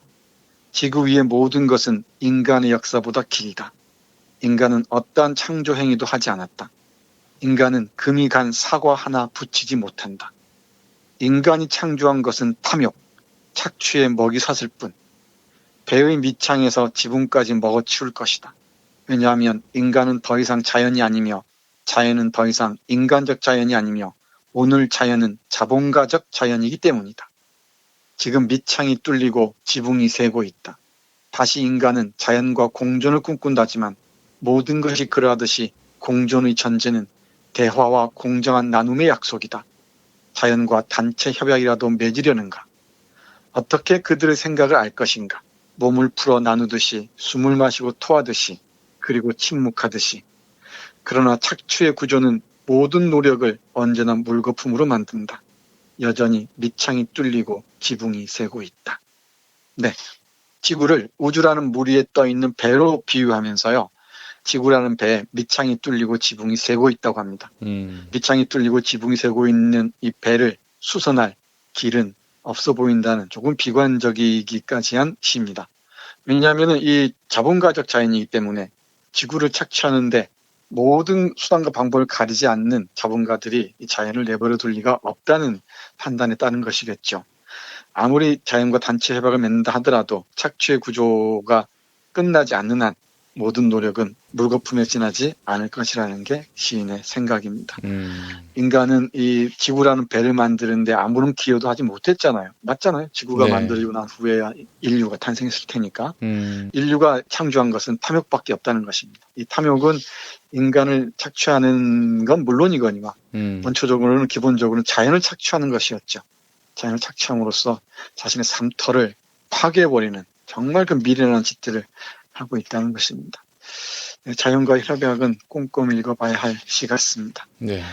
마지막으로 한 편 더 봐야겠습니다. 예. 문을 두드리는 사람인데요. 언제나 이 새벽에 새로운 생각을 안고 싸우다가 돌아온 사람들이 있죠. 이 밤이슬을 받고 돌아온 사람들이 있습니다. 우리 평화나무 이사장의 싸움의 길도 새벽을 여는 투사의 모습으로 아이고. 훗날 비치기를 바랍니다. 아름다운 투사의 모습이야겠죠? 예. 근데 우리 그 공기자라는 분 괜찮으신가요?